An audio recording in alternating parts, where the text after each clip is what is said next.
Chapter 99. If it was any other time, this would be considered as blocking the emperor's way. But today, no matter if it was the palace guards or the ministers, no one tried to stop it. It was as if everything was perfectly justified. Hee, it's Minister Yang. Since that's the case, Empress, let's get off the carriage together and see what tricks he's up to. Zhu Qizhen seemed to be in a good mood. As he laughed, he helped Empress Qian onto the dragon carriage and walked onto the red carpet. Long live the emperor! Just as they stood firmly on the ground, shouts sounded from all around them. A group of commoners who came to watch the show instinctively knelt on the ground the moment they saw the emperor's face. In addition, there were many people that Yang Chendong had arranged to guide the crowd. Instantly, shouts of "Long live the emperor" rang out from all directions. The momentum was so great that it was much louder than the voices of the ministers in the imperial court. At first, Zhong was shocked. He instinctively thought that there was some kind of danger and wanted to turn around and run. However, when he saw that it was the crowd cheering for him, he laughed and then raised his hand generously to the crowd. "Everyone, please rise. Thank you for your majesty." The crowd of commoners who came to watch the show climbed up from the ground and looked at Zhu Qizhen excitedly. Their expressions were filled with admiration, but more than that, it was envy. Zhu Qizhen seemed to enjoy this kind of gaze. He did not move quickly.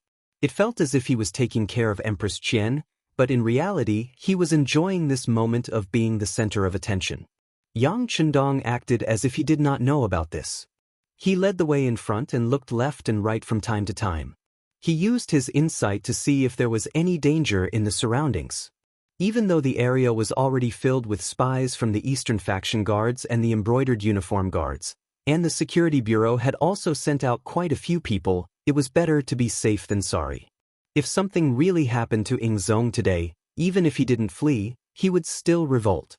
Fortunately, no accidents happened along the way. Even though the people were curious about what the emperor looked like, under the stern gazes of the Eastern Faction guards, the embroidered uniform guards, and the warden's office of the 5 cities, no one had the courage to break the order and cause trouble. Zhong held Empress Qian's hand and walked forward step by step. Along the way, he frequently raised his hand to the people around him to show off his might as the Son of Heaven. Just like that, when they were halfway through the journey, shouts suddenly sounded from all directions, completely drowning out the noisy discussions around them. In our great Ming dynasty, the mountains are the lofty heads. In our great Ming dynasty, the rivers flow like hot blood. In our great Ming dynasty, the trees are rooted to the ground. In our great Ming dynasty, the clouds hold hands. The vast plains are wrapped with jade belts. The fields are woven with colored silk. The winds of the great Ming rise. The mighty winds of the great Ming shake the heavens and roar. As soon as the majestic voice rang out, everyone was startled at first. Then, General Fan Zhong rushed out from the side to protect the emperor. Even Empress Qian turned pale at this moment. On the other hand, Zhu Qizhen was surprised at first, but when he understood what everyone was singing, he suddenly burst into laughter. Good! What a mighty and majestic voice! What a good song! Beloved official Yang, is this the new song the people were talking about? Yang Chendong sighed in admiration. As expected of the emperor, his reactions were quick, and his composure was extraordinary. He strode over and said, "Your Majesty, this is the new song this subject composed. It's called Our Great Ming Dynasty. Our Great Ming Dynasty is a good song. Good. You deserve a reward." When Zhu Qizhen heard the 50 male attendants of the Immortal abode singing the song together with the crowd, he was extremely happy. He even shouted out, "A good," twice. "Thank you for your reward, Your Majesty." Yang Chendong was also overjoyed. He thanked the emperor on behalf of the 50 attendants. Not bad. A song of praise made Zhu Qizhen very happy. His footsteps seemed to be much lighter as he continued walking. Our great Ming dynasty has many beautiful mountains and rivers. Our great Ming dynasty is rich in natural resources. Our great Ming dynasty's people are the most hardworking. Our great Ming dynasty is even more outstanding now. The 4 seas meet guests. the 5 continents make friends, the winds of the great Ming dynasty rise, the mighty winds of the great Ming dynasty shake the heavens. Along the way, Zhu Qizhen could hear the singing of our great Ming dynasty. He felt as if he was floating in the air. It wasn't just the emperor who felt this way. Even the officials following behind him felt their spirits lifted when they heard this majestic song. Some of the officials who were originally disdainful of the so-called new song began to pay attention to it at this moment. Only now did they realize that if a song was well composed, it might really be able to stir the hearts of people. Our great Ming dynasty was sung over and over again. By the 3rd time it was sung, Yingzong and Empress Qian had already arrived in front of the Immortal Abode's gates. The entire area was covered in red silk, making it look like a sea of red. Your Majesty, this subject will be so bold as to invite the 2 of you to cut the ribbon. In addition, I would like to invite Lord Hu Mang to come forward as well. Yang Chendong knelt on the ground again and begged loudly. Cut the ribbon? What's the meaning behind that? Yingzong asked curiously. Your Majesty, cutting the ribbon means cutting the ribbon. It's an auspicious omen for the opening of a new store, Yang Chendong replied with a smile. Interesting. Beloved official Yang, please make the arrangements. Yingzong also wanted to see what cutting the ribbon was, so he immediately agreed. Since the emperor had already agreed, the empress naturally nodded with a smile as well. Empress Qian was also a beauty of her generation, and she was also of noble character. Since the 2 of them had agreed, the Minister of Rites, Hu Mang, naturally couldn't refuse either. Dressed in the robes of a standard 2nd-rank official, he strode over to the ribbon-cutting stage in front of the Immortal Abode. In front of a window on the 2nd floor of the Immortal Abode, a young girl saw Hu Mang walk onto the stage. She immediately shouted excitedly, young miss, look! Lord Hu Mang is also on stage. He's standing right next to His Majesty. That's enough, I saw it. Also, little Qing, can you not be so excited here? If someone hears you, they'll say that the women of the Hu clan have no manners. Hu Yanxiang, who was called Miss, pretended to be angry and glared at her maid Xiaoqing. Then she looked at the ribbon-cutting stage with a sweet face. When she saw that there were only the emperor, the empress, her grandfather, and Yang Chendong on the stage, her face was full of joy. Out of so many ministers, only his grandfather was called to the stage. Was this hinting at something? Hu Yan thought she was smart. She thought this was Yang Chendong's intentional arrangement. He wanted to raise her grandfather's prestige, and at the same time, express his special feelings for the Hu clan. This moved her greatly, but also made her regret it. What made her regret was that she only found out about Yang Chendong's assassination a long time later. Hu Zhongning knew his daughter's temperament, so he gave strict orders that no one was to speak of it. It wasn't until later, when Hu Yan went to visit Yang Duo, that she found out. She was so worried she cried. She even pestered her 7th sister to go to the Yang Chendong manor. Only when she saw that Yang Chendong was still as lively as ever did she finally relax. As someone who had been there before, how could Yang Duo not see Hu Yan's feelings for her 7th brother? She immediately smiled and told her 7th brother to give Hu Yan a gift. Her worries weren't in vain. Yang Chendong thought for a moment, then gave the most prestigious card in the Immortal Abode to Hu Yan. He even invited her to attend the opening ceremony of the Immortal Abode.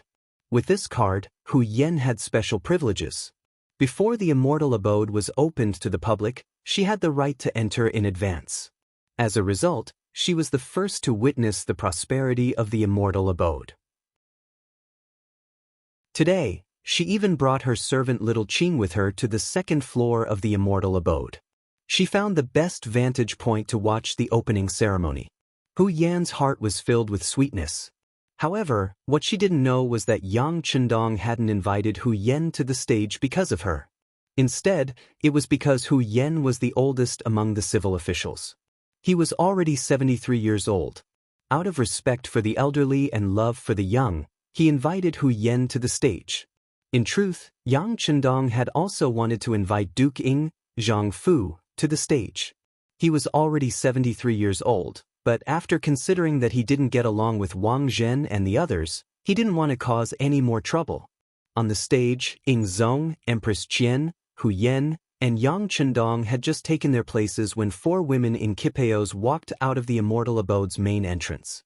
They were Yang Duo, Xiao Yin, Lady Shui, and Lady Xiang. The 4 of them were all extremely beautiful. Coupled with their exquisite cheongsams, they attracted everyone's attention as soon as they appeared. The 4 women looked like celestial fairies. Each of them carried a copper tray with a pair of scissors on it. These were the props used for the ribbon-cutting ceremony. Wow, they're so beautiful. What are they wearing? How can their figures be so perfect? That's right. If my concubines wore these clothes, wouldn't they be just as beautiful? Faced with this kind of discussion, someone in the crowd quickly responded. These clothes are called kipeos. They're already on sale at the Sky Beyond Trading Company next to the Immortal Abode. Even if you have finished products, you can also customize them. Is that so? Our great Ming Dynasty also has something like this for sale? That's great. I'll go take a look at the Sky Beyond Trading Company when I get back. After receiving this response, some of the men in the crowd became even more excited. They were already imagining what their wives would look like if they put on these beautiful kipeos. These kinds of discussions and responses could be seen everywhere in the crowd. The people from the security bureau had all become salesmen, working hard for the Sky Beyond Trading Company's future prosperity. At this time, everyone's attention had already shifted from the Emperor and Empress to Qiao Yin and the other 3 women. The appearance of the 4 women not only attracted the gazes of the spectators, even Yingzong and Empress Qian, who were standing on the ceremonial stage, looked at the 4 women with great interest. However, their eyes were filled with a kind of admiration. Chapter 100. We can begin now. He didn't want to draw too much attention to the 4 women. 3 of them were his women, and 1 of them was his older sister. He didn't like being watched and taken advantage of like this, so he urged them to begin. On the 2nd floor of the Immortal Abode, little Qing was chattering away. Young miss, their clothes are so beautiful. They're just as beautiful as the one you brought back. Hu Yan replied absent-mindedly. However, she was thinking that if she was already Yang Chendong's woman, she would definitely have a seat on the ceremonial stage right now. Under Yang Chendong's urging, the ribbon-cutting began. Yingzong and the other 3 each held a pair of scissors and cut the red silk in their hands. The Immortal Abode's workers, who had been arranged beforehand, removed the red silk covering the 3 words, Immortal Abode. Not only that, but the originally red Immortal Abode suddenly changed. The red disappeared without a trace, and was replaced by a bright, transparent, and sturdy-looking glass. It turned out that the red silk wasn't covering the outside of the Immortal Abode, but rather the inside. When the red curtains were pulled open from the inside, what was revealed was the clear, transparent glass. The current Great Ming Empire only produced colored glass, and the quality wasn't all that great either. The sudden appearance of so many pieces of glass, and so many of them at that, actually covered the entire Immortal Abode. It was easy to imagine just how shocking this was. Beloved official Yang, what is this? Yingzong pointed at the clear glass with an expression of shock. Replying, Your Majesty, this item is called glass, and it came from overseas.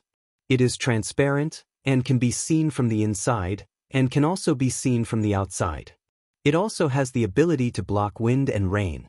When used in a room, it can allow light from the outside to enter the room, making it much brighter.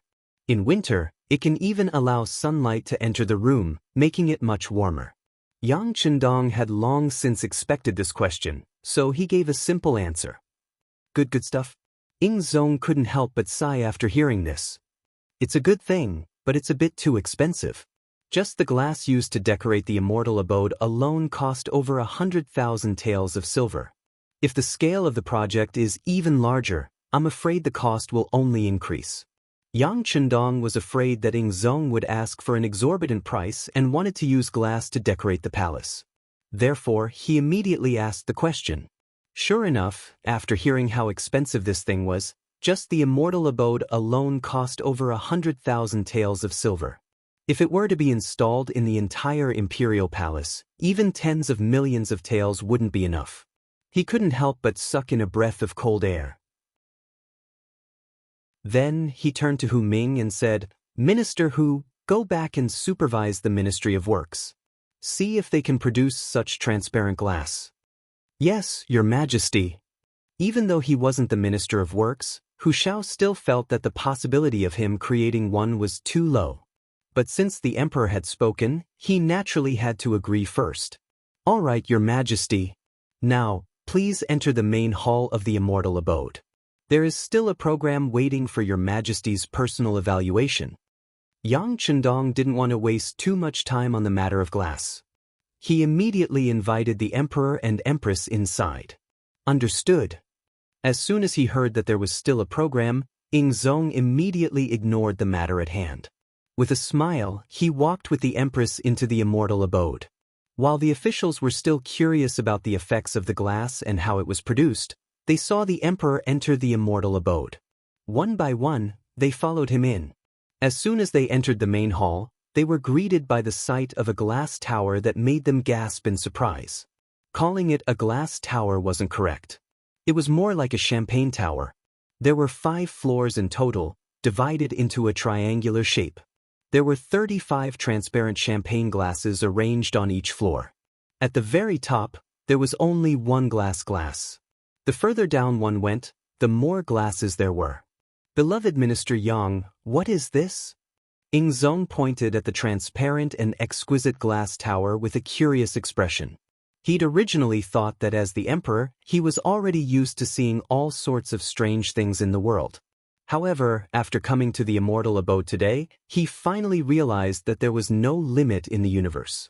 "Your Majesty, this is called a champagne tower. There are 5 floors in total, and the meaning behind it is that Your Majesty is the supreme ruler of the world.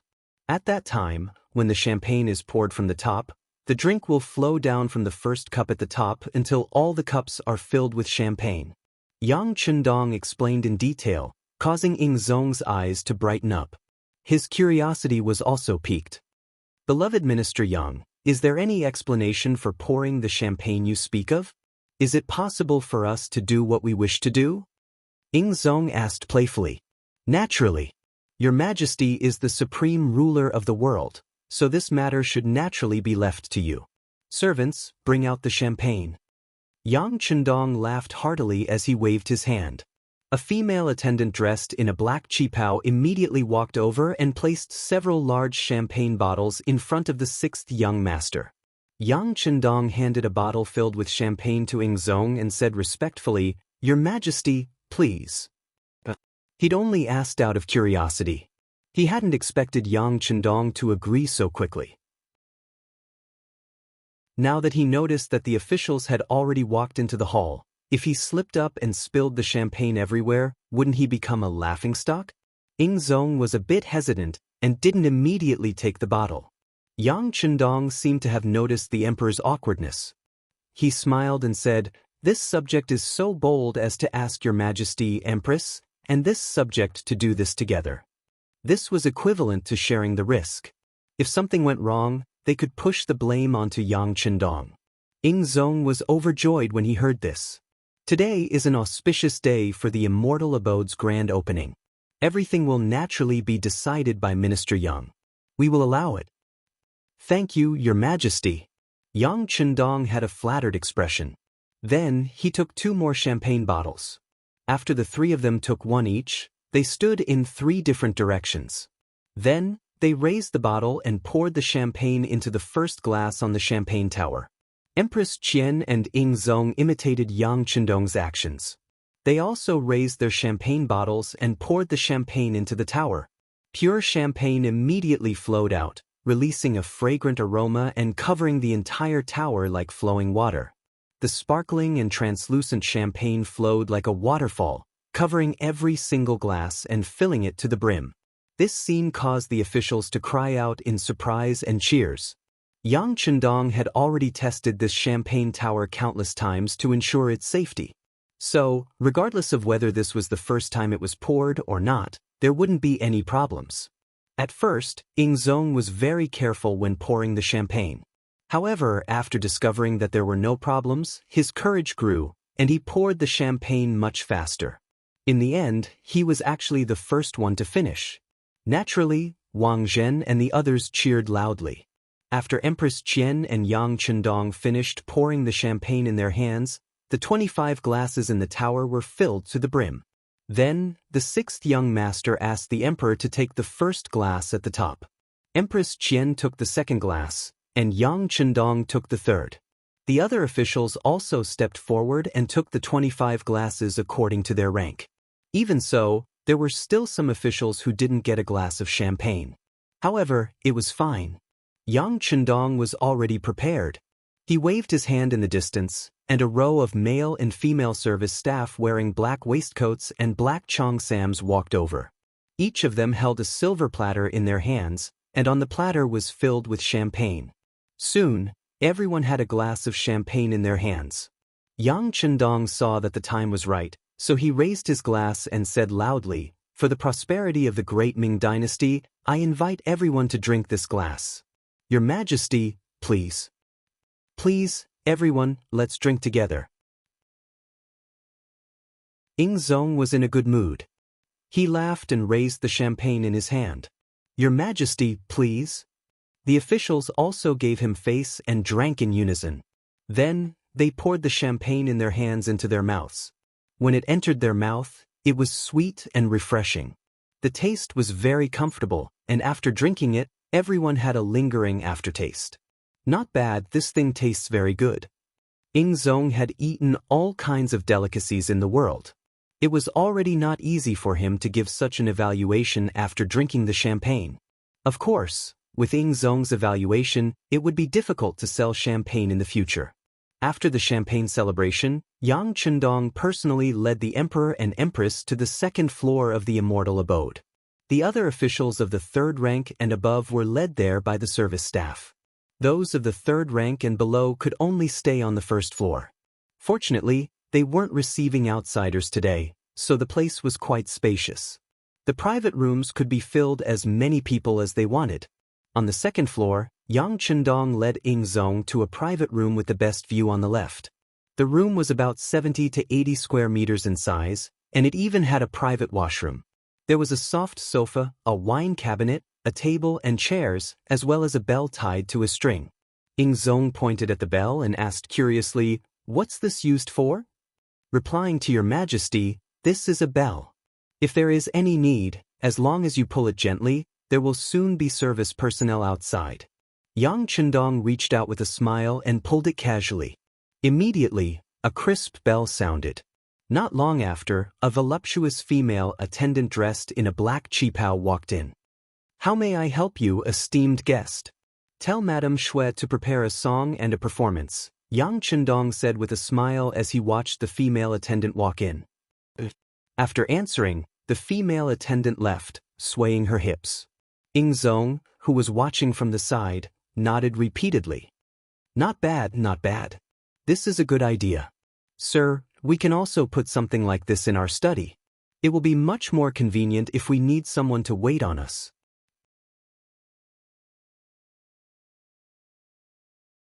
Chapter 101.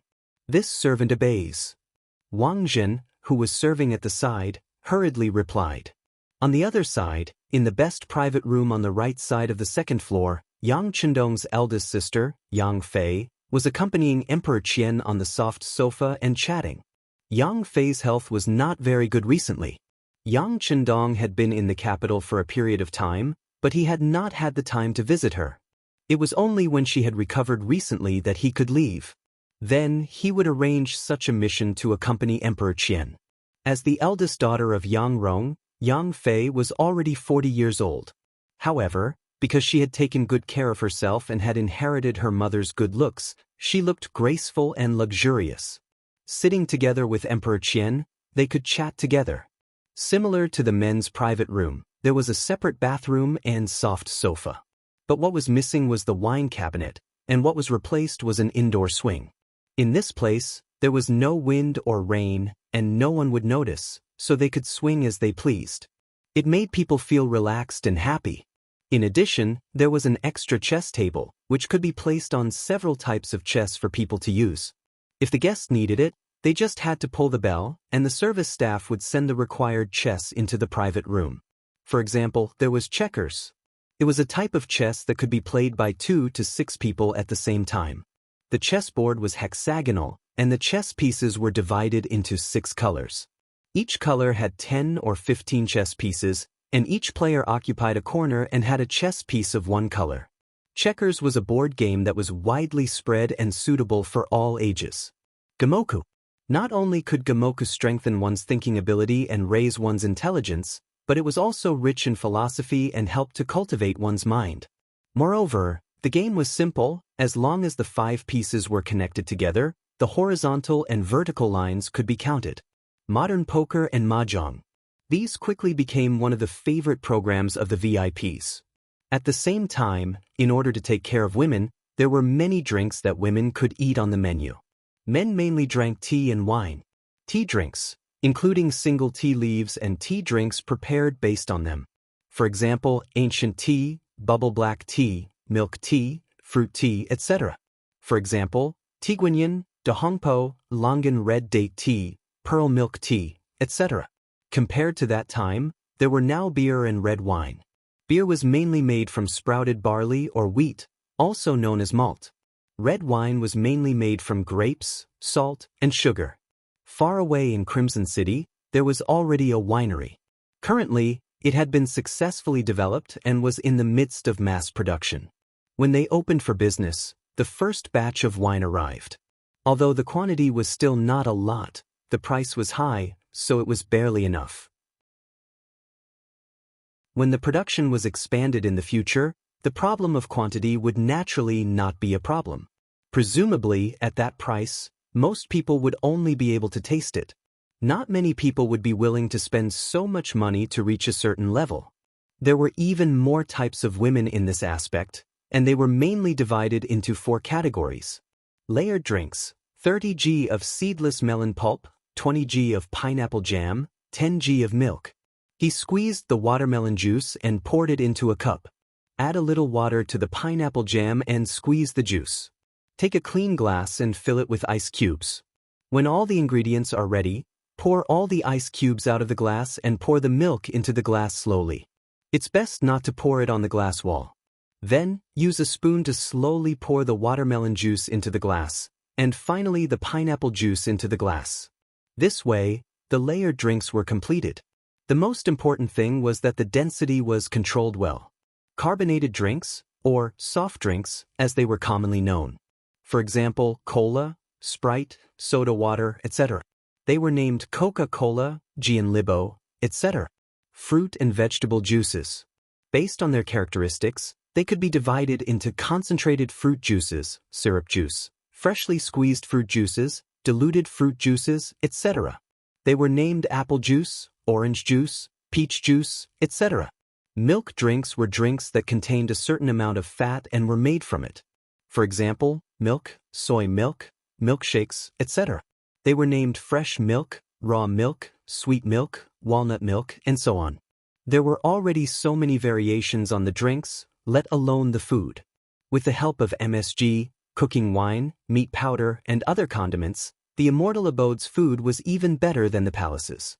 Of course, from time to time, Yang Chendong would also send some MSG over. After all, if one's life was better than the emperor's, then it would be dangerous.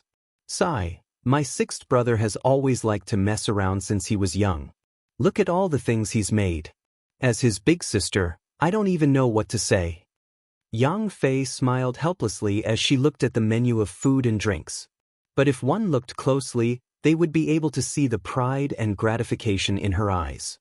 Of course, as his big sister, she had also thought about Yang Chendong's changes.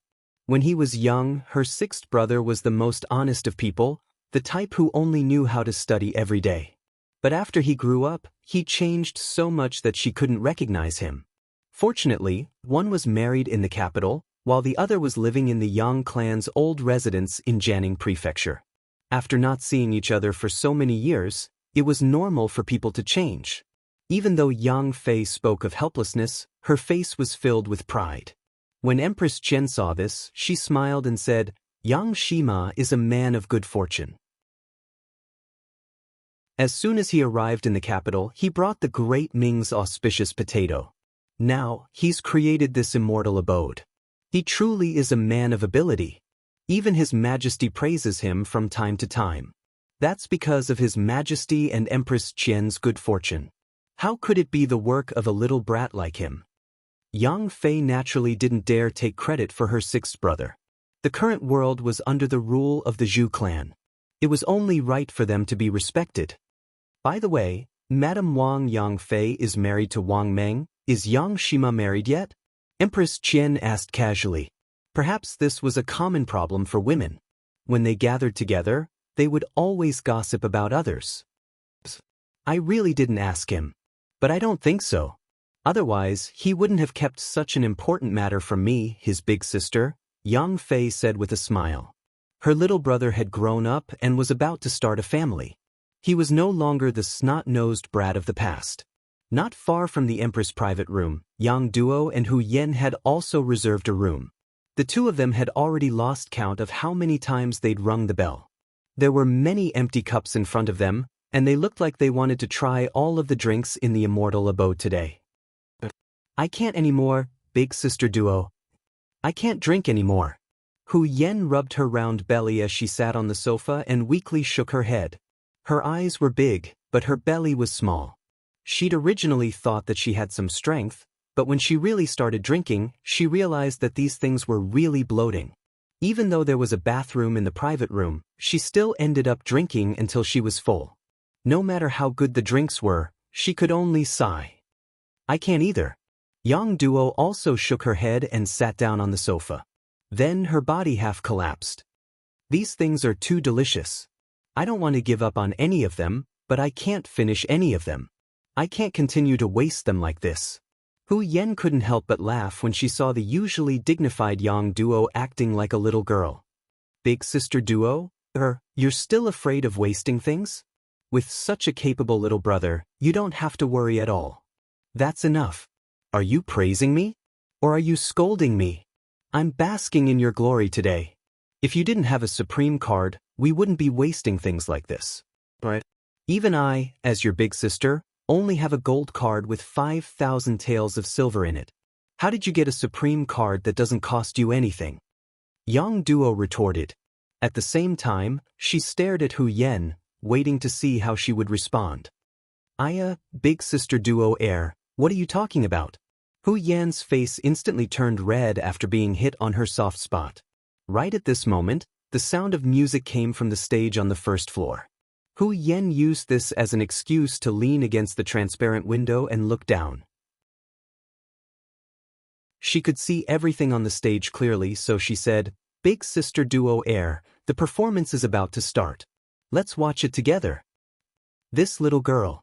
Seeing that Hu Yen didn't answer her question, Yang Duo let her off for now. She sat on the indoor swing and watched the performance on the stage. The stage on the first floor was about 400 square meters. It was much bigger than the one in 9 Arts Workshop and 100 Flowers Hall. At this moment, a group of girls in gorgeous dresses walked up the stage. They were all sisters invited by Lady Shui and Lady Xiang to help out.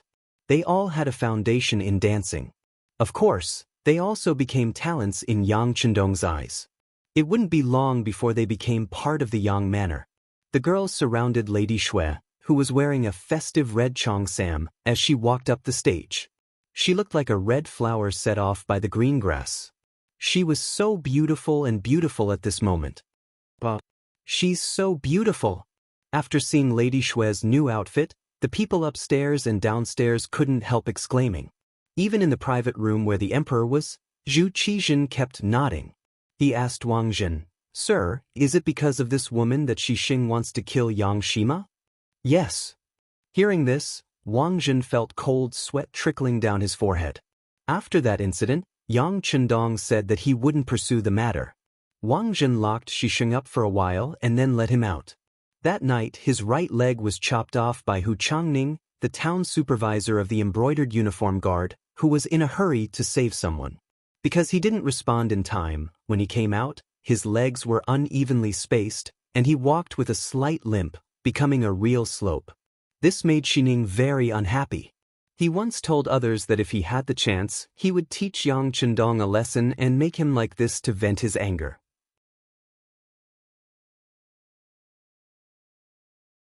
Chapter 102. Now that His Majesty suddenly asked about this matter, Wang Zhen's heart was startled. Yingzong hadn't asked about this matter since he'd handed it over to him. But who knew if the emperor was paying attention? Even an idiot could tell that the immortal abode was going to be a place of great wealth in the future. As a collaborator, he was sure to earn quite a bit.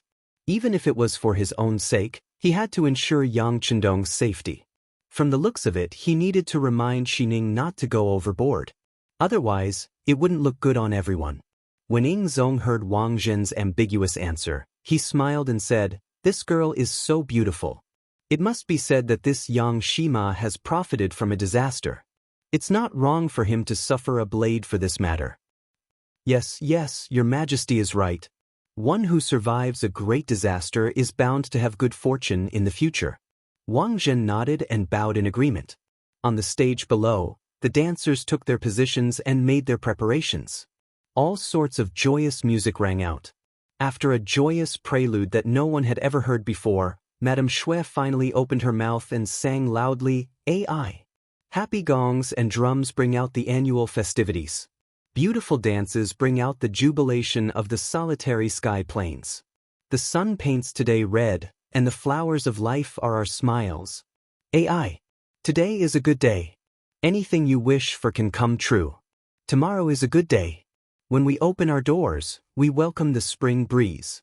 The song was cheerful and bright. The theme was clear, and the meaning was clear.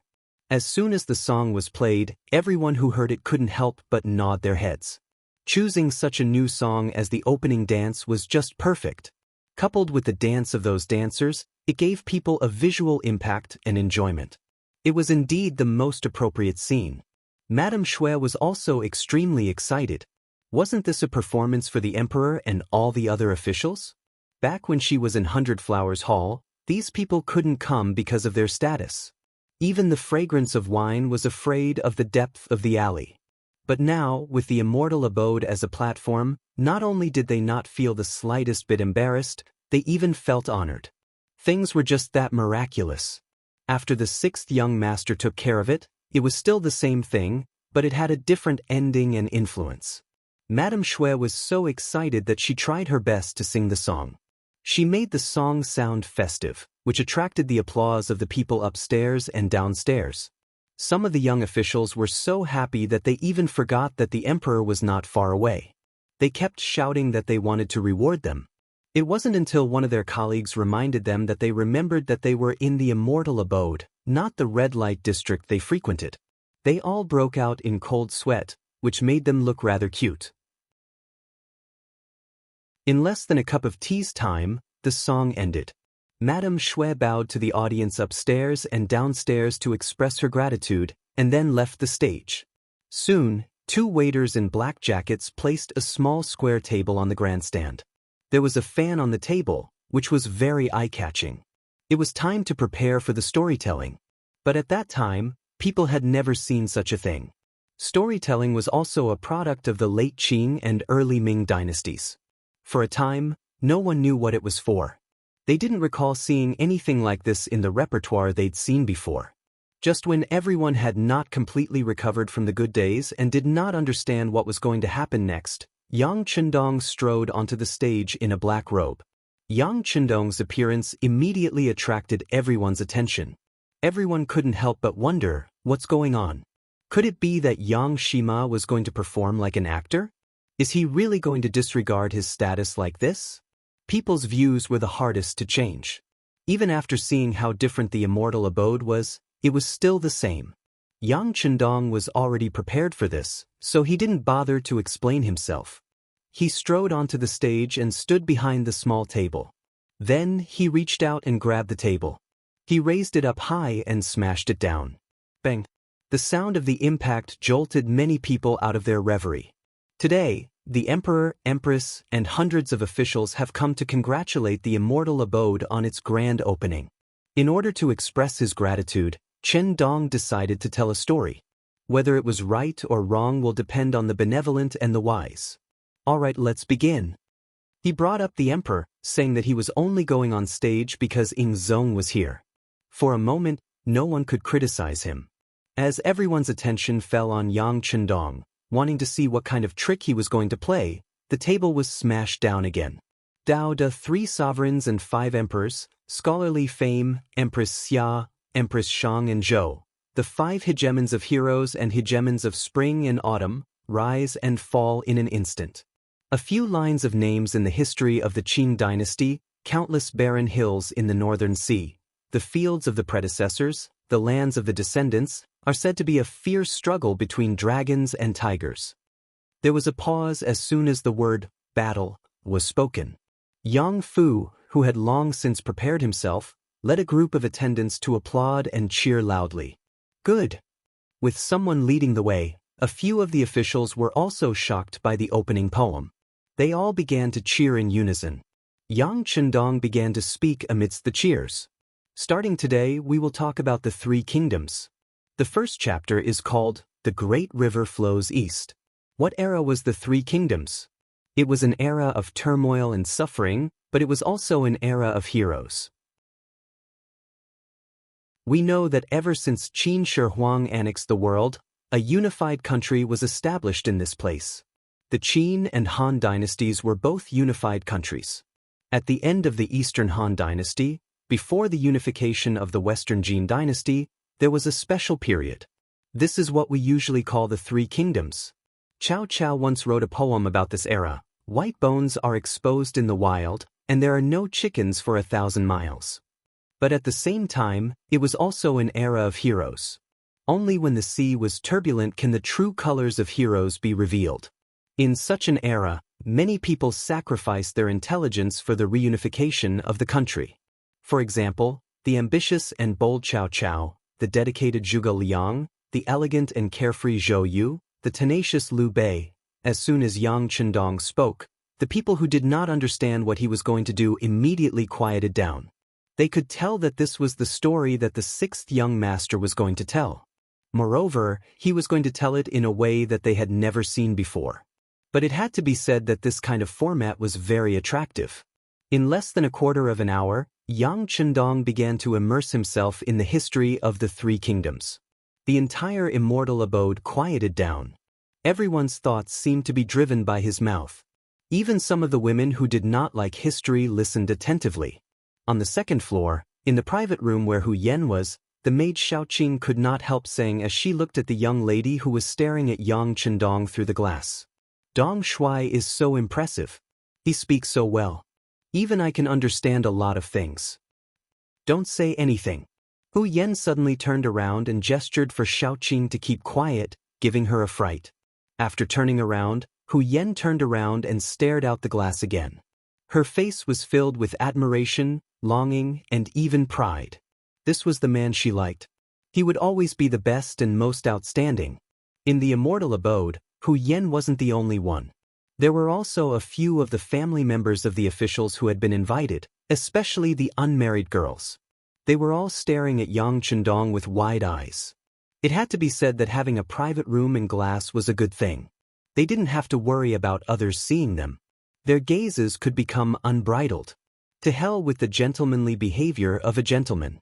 Of the many girls present, it was inevitable that some of them would fall in love. Some of them had already decided that when they returned, they would beg their parents to send someone to the Yang clan to propose marriage. There were many times when women were just like men. When they took the initiative, it was quite frightening. Following Yang Chendong's analysis of the history and characters of the 3 kingdoms from shallow to deep, everyone watched with relish. Even Zhu Qizhen of the Ying sect was completely captivated. As the emperor of a country, familiarizing oneself with history was a compulsory course. The ancestors had long ago passed down a message that history could be used as a mirror to determine the rise and fall of a country. However, what he had learned was the rigid teachings of those teachers. What he had learned was dry and dull. How could he possibly compare to Yang Chendong's? His explanations were so interesting and easy to understand. Sigh, if I had such a teacher back then, I don't think my studies would be so boring. Zong sighed as if he was speaking from the bottom of his heart. Your Majesty, why don't we have Yang Shima speak to you alone in the palace? Wang Jin felt that this was an opportunity to curry favor. How could he let it slip by? As expected, Zong was a little tempted. However, he quickly shook his head. Forget it. Yang Shima isn't even as old as us. There's no need to bring this up again in the future. Only now did Wang Jin remember Yang Qindong's age. However, with his vast knowledge and steady temperament, it was easy to forget his age. It was this servant who was impetuous. Thinking that if Yang Qindong really became the emperor's teacher, the emperor's incompetence would be even more obvious. Thus, Wang Jin quickly nipped this idea in the back of his head. On the stage, the first chapter, The Great River Flows to the East, was finally finished. Yang Qindong bowed and stepped down from the stage with a sentence. If you want to know what will happen later, please listen to the next chapter. Good. One more chapter. An addicted official saw that Yang Qindong was about to leave the stage and hurriedly shouted, One more chapter, one more chapter. For a moment, there were many people who wanted to follow the trend and continue listening. Regarding this, Yang Qindong stopped in his tracks. He smiled and cupped his fists towards the crowd. As I said earlier, it's because the emperor is here that I came out to embarrass myself. If everyone still wants to continue listening from tomorrow onwards, there will be other people who will continue telling the story of the three kingdoms. At that time, everyone can come and support me. Qindong thanks you here.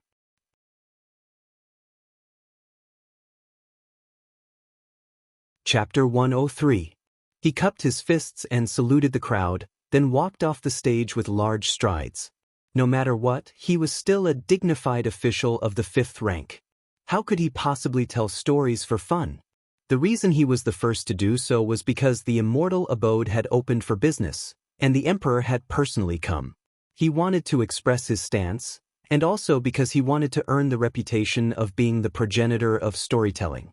After today's events, anyone who tried to learn storytelling would follow in his footsteps. Such people had to be crowned as the progenitor of storytelling. Just the thought of it made him excited.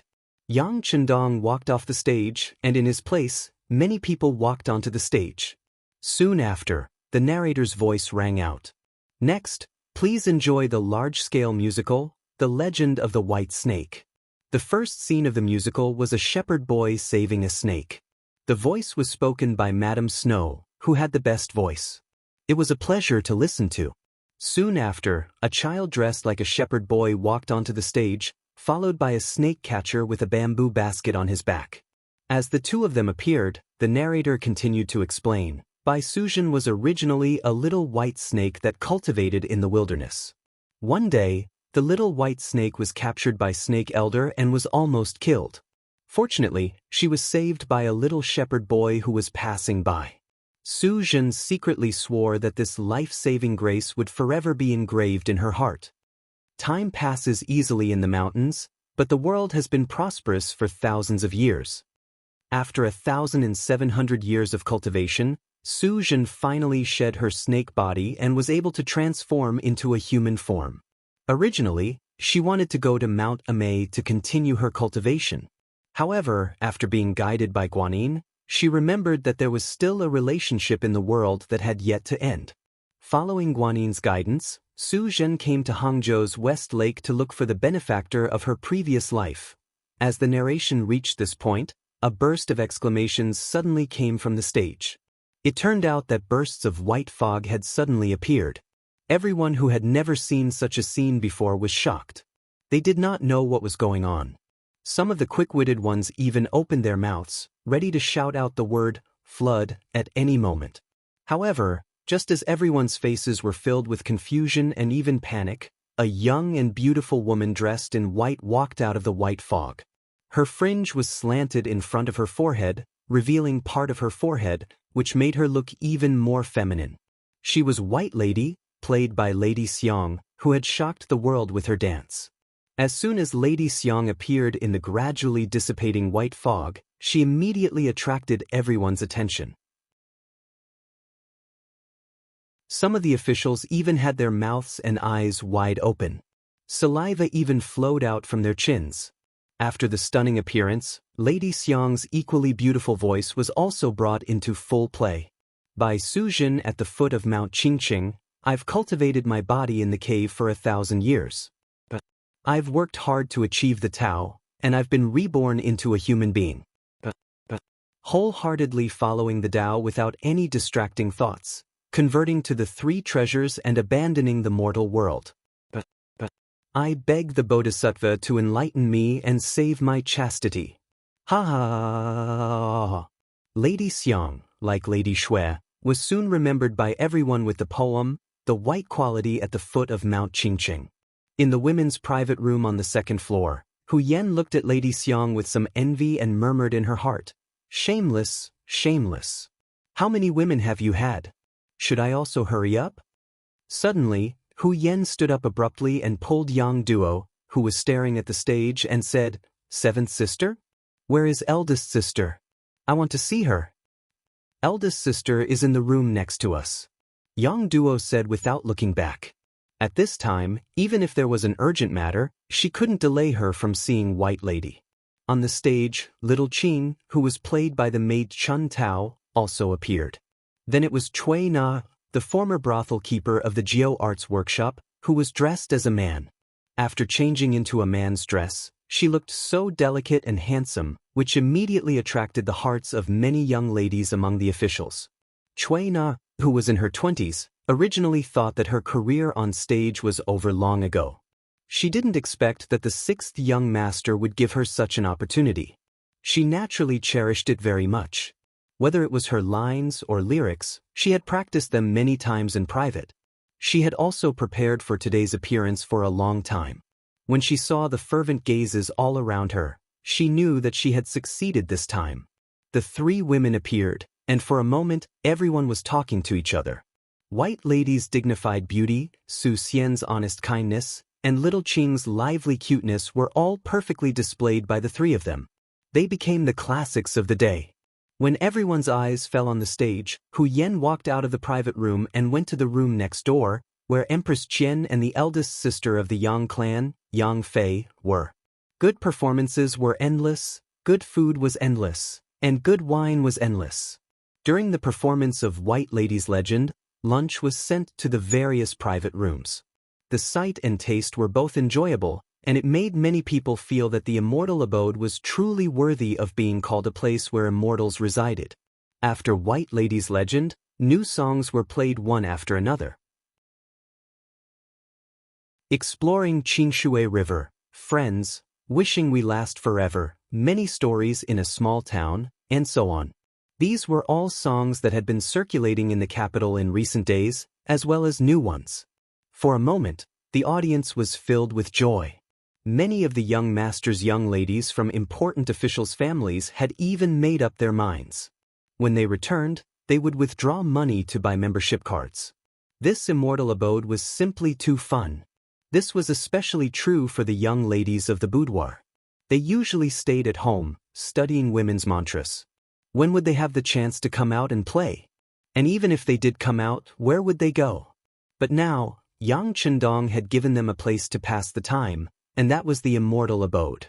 Here, they could have their own private rooms, and they didn't have to worry about being seen by others. This allowed them to be even more unbridled. In addition, there were delicacies, desserts, and beautiful music that couldn't be found anywhere else. If they didn't know how to spend their money here, then they would have lived their lives in vain, and they would have let down their good backgrounds. The opening of the immortal abode was an eye-opener for everyone. Even the emperor and empress were satisfied, and they felt a sense of enjoyment that they had never felt before. Good times always passed by quickly, and it was time for the emperor to leave. Ingzong had originally planned to eat dinner here before leaving, but when he saw the crowd of people waiting to enter the immortal abode through the glass window of his private room, he gave up on that idea. It wouldn't be good for him to monopolize this place and ignore the feelings of the people. In the end, Ingzong left with Empress Qian and the other officials. It was clear that neither Empress Qian nor the other officials had any intention of enjoying themselves to the fullest. In response, Ingzong magnanimously expressed that they could come and play whenever they had time. Only then did everyone remember that the immortal abode had already opened for business in the capital, and they couldn't run away. They could come and play whenever they wanted, and only then did they leave, satisfied. When everyone left, they received a beautiful gift. It was a box of 4 beautiful transparent glasses. Before glass was a new thing, this gift was naturally viewed as a treasure. Anyone who received this gift couldn't stop smiling, praising Yang Jima for being so good at handling matters. After the emperor and his officials left, the immortal abode was filled with many young master sons of merchants and officials with membership cards. Because their status wasn't high enough, they naturally couldn't enter the immortal abode. Now that they had the chance, everyone wanted to be the first to enter. Many people entered, but they were quickly mesmerized by the exquisite decorations of the immortal abode. They looked around like country bumpkins entering a city. Soon after, fine wine and delicacies were served, along with new songs. These people's pockets were emptied, and they all sighed. Silver really was a good thing. The immortal abode's grand opening had cost them a lot of silver to entertain the emperor and officials in the morning and afternoon, but by night, they had made a killing. Only when the clock struck and the curfew was about to begin did they reluctantly leave. But at the same time, they agreed to come back early the next morning to drink tea, chat, and watch programs. This was truly one of life's greatest pleasures. Yang Chendong's group left the immortal abode and headed for the Yang clan manor 15 li south of the capital. The 6th young master sat in the same carriage as Qiao Yin. After a busy day, Lady Xiang and Lady Shui were both exhausted. They naturally stayed the night in the immortal abode, allowing Qiao Yin to be alone with the 6th young master. Her face was filled with happiness and joy. Young master, Su Yozhen sent a message. The carriage suddenly stopped, and Tiger's mane appeared. He placed a bamboo tube in Yang Chendong's hand. Yang Chendong reached out and opened the tube. After taking out the secret letter and reading it, Yang Chendong calmly put it back. He then closed his eyes and thought for a while before saying, "Let him tell the imperial censor of the left, Wang Lin. He should know what to do." "Understood," Tiger's mane replied. He turned around and told his deputy, Yang Chendong, about the 6th young master's orders. This deputy director of the security bureau was a private member of the Yang clan that Yang Chendong rarely saw. Wang Lin, imperial censor of the left, a 3rd-ranked official of the imperial court. He was different from the other important officials, who spent the day playing, drinking, and having fun. As imperial censors, their job was to supervise the officials. Although it sounded very impressive, there were many things they couldn't do about it. For example, they couldn't participate in something as beneficial as the immortal abode's opening ceremony. Since they were supposed to supervise the officials, how could they be part of the same group? There had to be a difference. As a result, those in the position of imperial censor were usually rather poor. Wang Lin was standing in such a position. Unlike everyone else, his life was still good. Not to mention other things, he had married as many as 7 concubines. Where did that come from? It was all given to him by his father-in-law. Father Wang was a general term used by some spineless people in the imperial court and eunuch Wang Zhen, who had absolute power.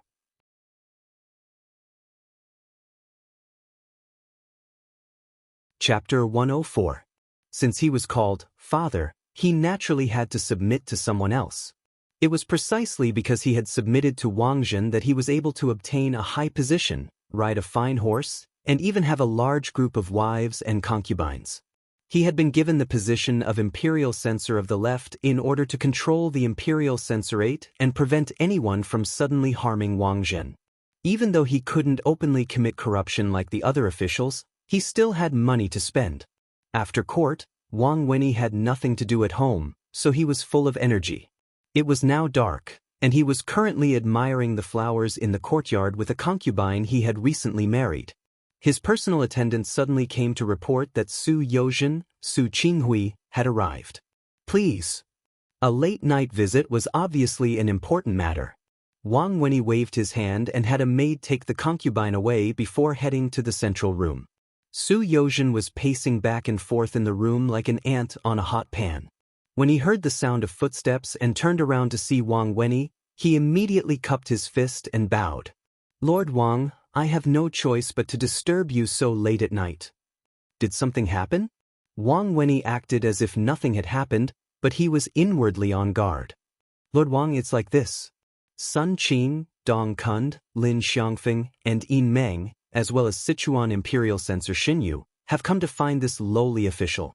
They want me to join them in impeaching Crown Prince Yang Chendong tomorrow morning. This lowly official does not know what to do. I have come to invite Lord Wang over," Su Yozhen said with a humble expression as he observed Wang Wenyi's expression. "Impeach Yang Chendong? What's the reason?" Wang Wenyi became much more serious when he heard about Yang Chendong. As Wang Zhen's trusted aide, how could he not know that the sixth young master of the Yang clan was currently doing business with him? If something really happened, it would be detrimental to his father. It said that Yang Shima sent Immortal abode membership cards worth several thousand taels of silver to the families of third-rank and above officials in the capital, Su Yozhen said seriously. Last time, after being bribed by Yang Chendong, they put on a double act and had the opportunity to publicly impeach the sixth young master in the imperial court. Sure enough, according to the previous plan, the matter was left unsettled. From then on, not only did he receive a large sum of money from Yang Chendong, but he was also promoted by one rank. At the same time, he became an upright official in the eyes of many people. Even the left assistant minister of the Ministry of War, Yu Qian, who looked up to Wen Tianxiang as a role model, had publicly praised him more than once, saying that there should be more Su Yozhen in the court to ensure that the governance of the officials was clean. For this reason, when Sun Qing, Dong Kund, and the others were preparing to impeach Yang Chendong, they naturally found Su Yozhen. This was how Yang Chendong found out the news immediately and pointed the problem to Wang Wenyi. "Is there such a thing? If that's the case, we'll just do what we need to do." Wang Wen was startled when he heard such a reason. If it was true, then with this reason, he could really make things difficult for Yang Chendong. However, what he couldn't understand was why Su Yozhen would reveal this matter to him in advance. The two of them didn't have any interactions before. Unable to understand Su Yozhen's intentions, Wang Wenyi simply pretended to be ignorant and acted as if he was doing official business. Seeing Wang Wenyi acting as if he was doing official business, Su Yozhen cursed in his heart for being a b***tch, and still wanting to pretend to be chaste. However, his mouth didn't stop as he said, "Lord Wang, to be honest, this official has respected Eunuch Wang for a long time. If there is any opportunity to be of service to Eunuch Wang, this official will not hesitate to die 1,000 times. Here. How about this? If I don't pass on the news to you, then do what you should do." These words allowed Wang Wenyi to understand Su Yozhen's intentions. It seemed that this person also wanted to get on Wang Zhen's good side. No wonder he still came to pass on the news at such a late hour. Although he understood Su Yozhen's intentions, Wang Wenyi's power was limited and he didn't dare to make a decision for Wang Zhen. Thus, he used this method to reply to tell Su Yozhen that he was aware of her attitude towards Father Wang. However, whether or not he would accept her still depended on Eunuch Wang's opinion. Su Yozhen was a shrewd person and naturally understood the meaning behind the words. Immediately, her face lit up with joy. "Then I will have to trouble Lord Wang." As she spoke, she whispered, "This official placed a box in front of Lord Wang's backyard. Inside it is a token of my appreciation." Su Yozhen nodded without batting an eyelid, indicating that she understood. Immediately, she left the main room with satisfaction.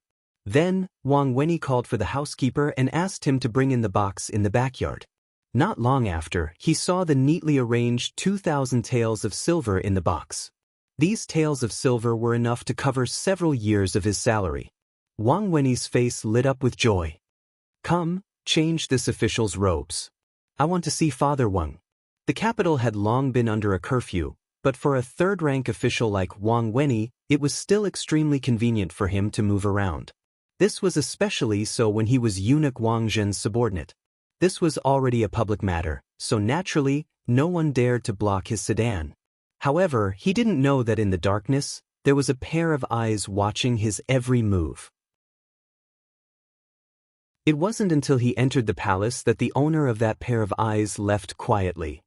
In the morning court session, as Zhu Qizhen sat on the dragon throne, all of the military affairs of the country came crashing down on him like a surging wave.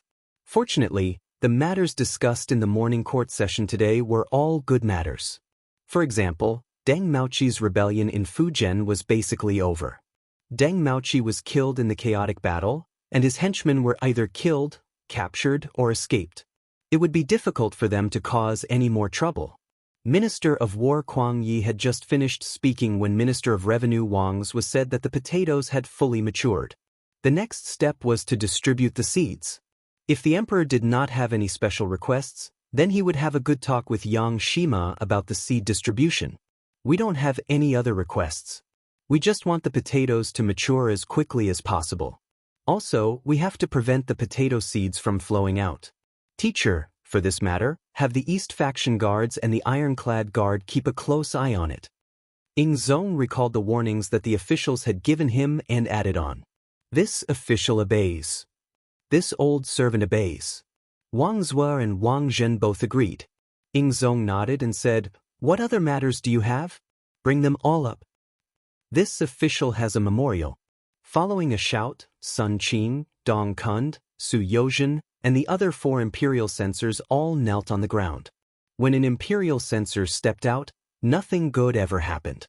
The officials all frowned slightly when they saw this. Even Ing Zong was a bit displeased. These imperial censors were always the type to wish for the world to be in chaos. Whenever they had something to report, it would always cause him to be displeased. However, this was still their duty, so no one could criticize them. For this reason, he could only do his best to remain calm and ask, "Dear officials, what matters do you have to report?" "Your Majesty, this official is impeaching the Crown Prince, Yang Chendong." Before the Immortal abode opened for business, he gave membership cards to the families of all the officials of the 3rd rank and above in the capital. The amount of money involved is extremely high, reaching several 100,000 taels. Imperial censor Sun Qing reported loudly as he knelt on the ground. "Your Majesty, Yang Chendong is clearly trying to bribe the people." "Your Majesty, please punish him," Imperial censor Dong Kun said. "Your Majesty, this is a sign of forming a clique for personal gain. This official requests that Your Majesty immediately issue an order to arrest this guilty official, Yang Chendong, and issue an imperial edict to investigate this matter," Imperial censor Lin Xiangfeng said as he kowtowed on the ground. "Your Majesty." The other imperial censors also began to criticize Yang Chendong. From their words, it was as if this crown prince was already an unpardonable criminal. Looking at the imperial censors kneeling on the ground one by one, Ing Zong felt a headache coming on. He really couldn't understand. He was just a minor class 5 official. He didn't have any authority and didn't have any position. How could he be so disliked by others? Bribing the people's hearts? Forming a clique for personal gain? Was this really a rebellion? Ing Zong didn't understand, but the other officials were furious. On the surface, they were criticizing Yang Chendong for bribery, but they were the ones who had taken the bribes. This was basically a net that had brought down a whole bunch of people. As a result, the faces of all the officials of the 3rd rank and above in the imperial court turned ashen. Those with bad tempers could no longer suppress their anger. They began to criticize, "When did Yang Chendong give us money? He only gave us a membership card out of politeness. There was no money in that card." That's right. There was only a card, but no money. How could it be called bribery? The officials began to refute the imperial censors. Ing Zong couldn't help but chuckle as he watched from his throne. It was rare for me to see an imperial censor infuriating the officials. Usually, when something like this happened, there would only be a few officials who were involved in it who would refute it. But today, when more than half of the officials opposed it, it was very rare. Ing Zong viewed everything that was happening in front of him as a show. However, there were some people who didn't think that way.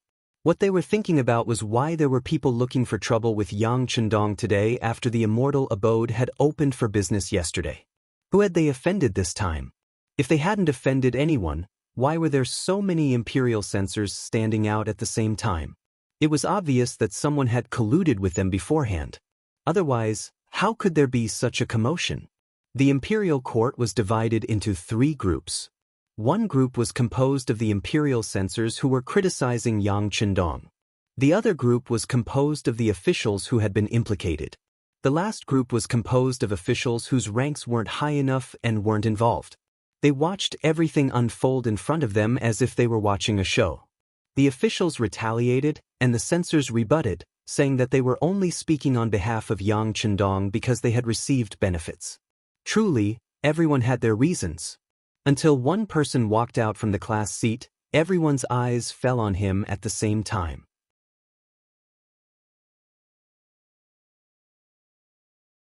Chapter 105. Your Majesty, please allow this subject to report. As soon as this person appeared, he didn't even look at the imperial censors. Instead, he directly knelt on the ground and spoke to the emperor. Beloved official, Yu has presented a memorial.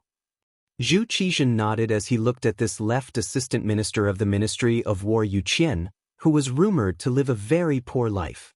He wanted to hear what he had to say. This person was precisely Yu Qian. Perhaps it was because of his incorruptibility that the imperial censors had a hard time finding fault with him. Now that he'd taken the initiative to speak up, he immediately attracted everyone's attention. Ignoring the gazes of his colleagues, Yu Qian spoke in a heavy voice. Reporting to Your Majesty, this subject was fortunate enough to visit the Immortal abode yesterday and witnessed its luxuriousness.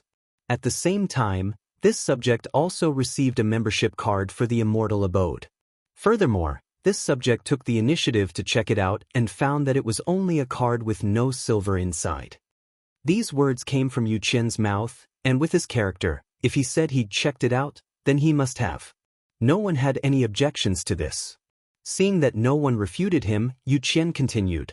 This subject later found out that with this card, one can enjoy a discount when spending money in the Immortal abode. Presumably, this is the only use of this card.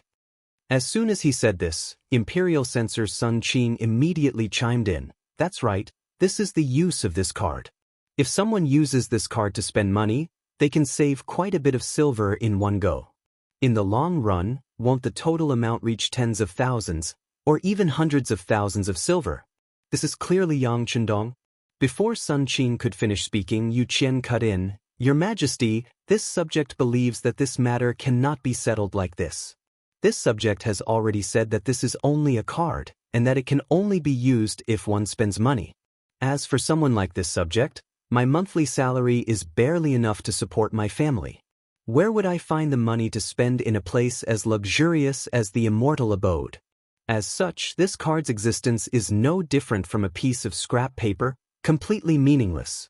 This subject believes that Your Majesty can ignore the words of the imperial censors and encourage the development of the Immortal residence. A place like this that can enrich the entertainment of the common people should be encouraged by the country. Only when there are more immortals like this, the country's tax revenue will be more abundant. In the long run, the treasury will be full, which is a good thing for the country and the people. Yu Qian changed his usual self and took the initiative to speak up for Yang Chendong. At first, everyone was a little puzzled. Could it be that this person also received some benefits from Yang Shima? Otherwise, why would he put in so much effort, not hesitating to directly insult the imperial censors? However, it wasn't until the last few sentences that everyone came to their senses. It seemed like this person's intentions were in vain. He had set his sights on the tax revenue after the Immortal abode flourished. Originally, when Ying Zong heard Yu Qian's words, he was also suspicious. Could it be that this civil official who called himself Wen Tianxiang really wanted to go with the flow and clear his name like the other officials? However, when he heard Yu Qian's words, he finally understood. He nodded and said, "Beloved Yu's words are reasonable.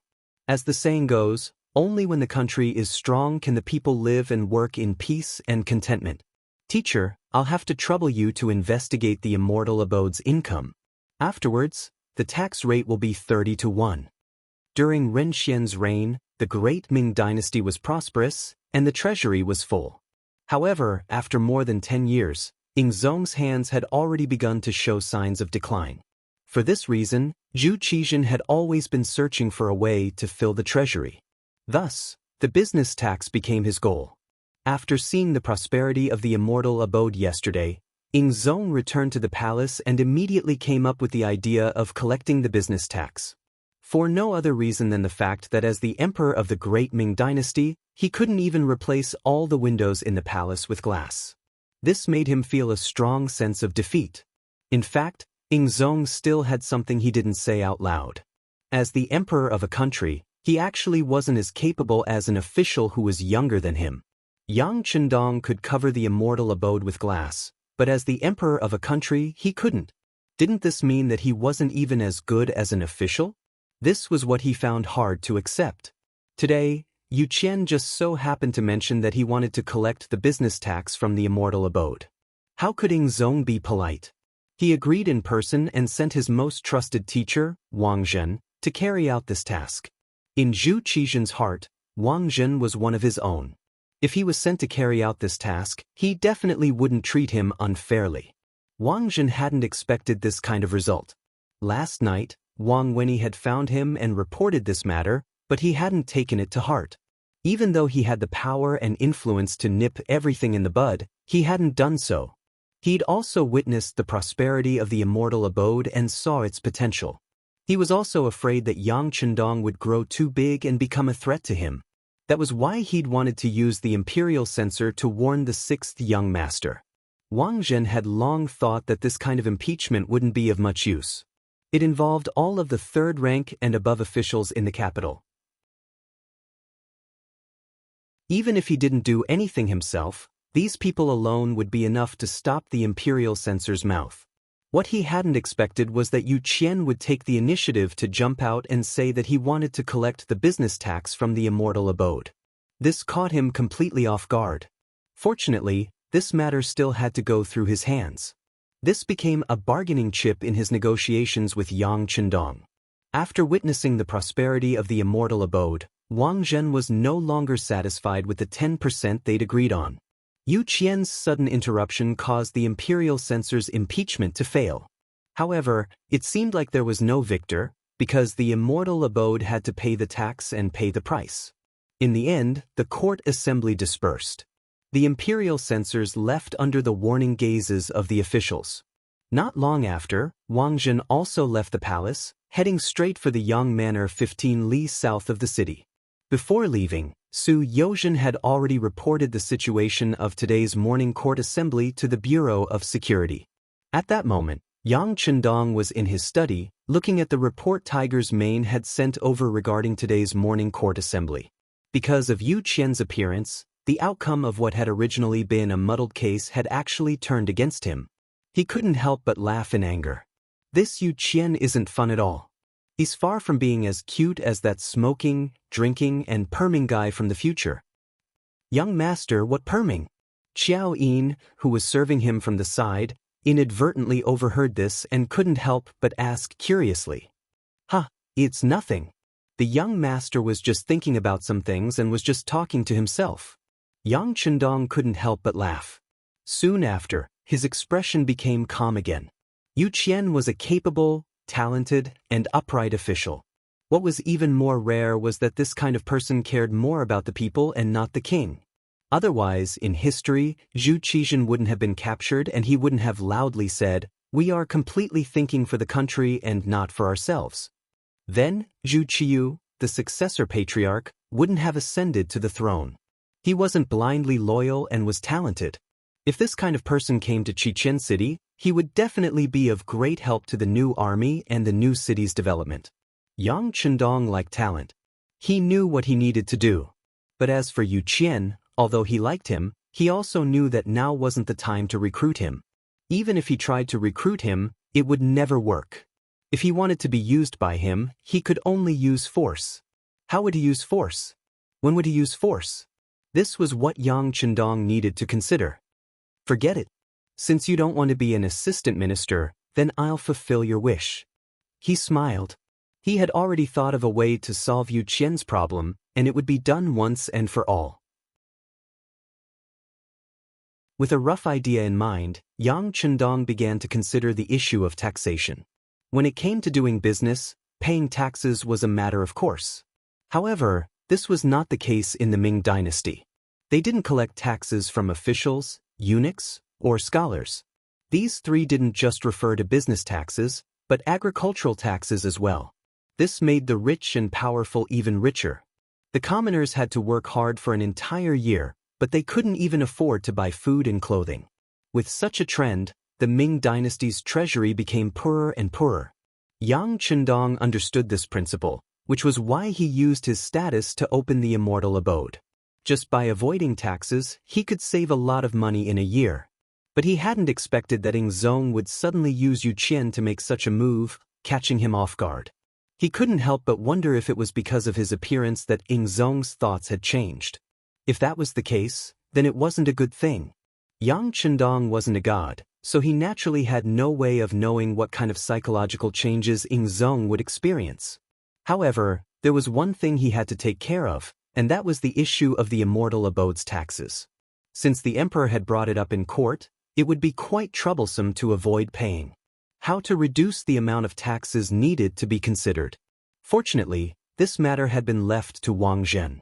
If it had been left to Yu Qian, it would have been a real headache. However, even Wang Zhen was someone who ate people without spitting out their bones.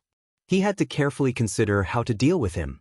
Outside the Yang clan manor, Wang Zhen had arrived. He had his own carriage, and there wasn't a single member of the embroidered uniform guard or the Eastern faction guards that didn't recognize him. When the carriage approached, a group of people knelt on the ground. Wang Zhen had long since gotten used to this kind of situation. He didn't even get out of the carriage and directly drove towards the Yang clan manor's inner courtyard.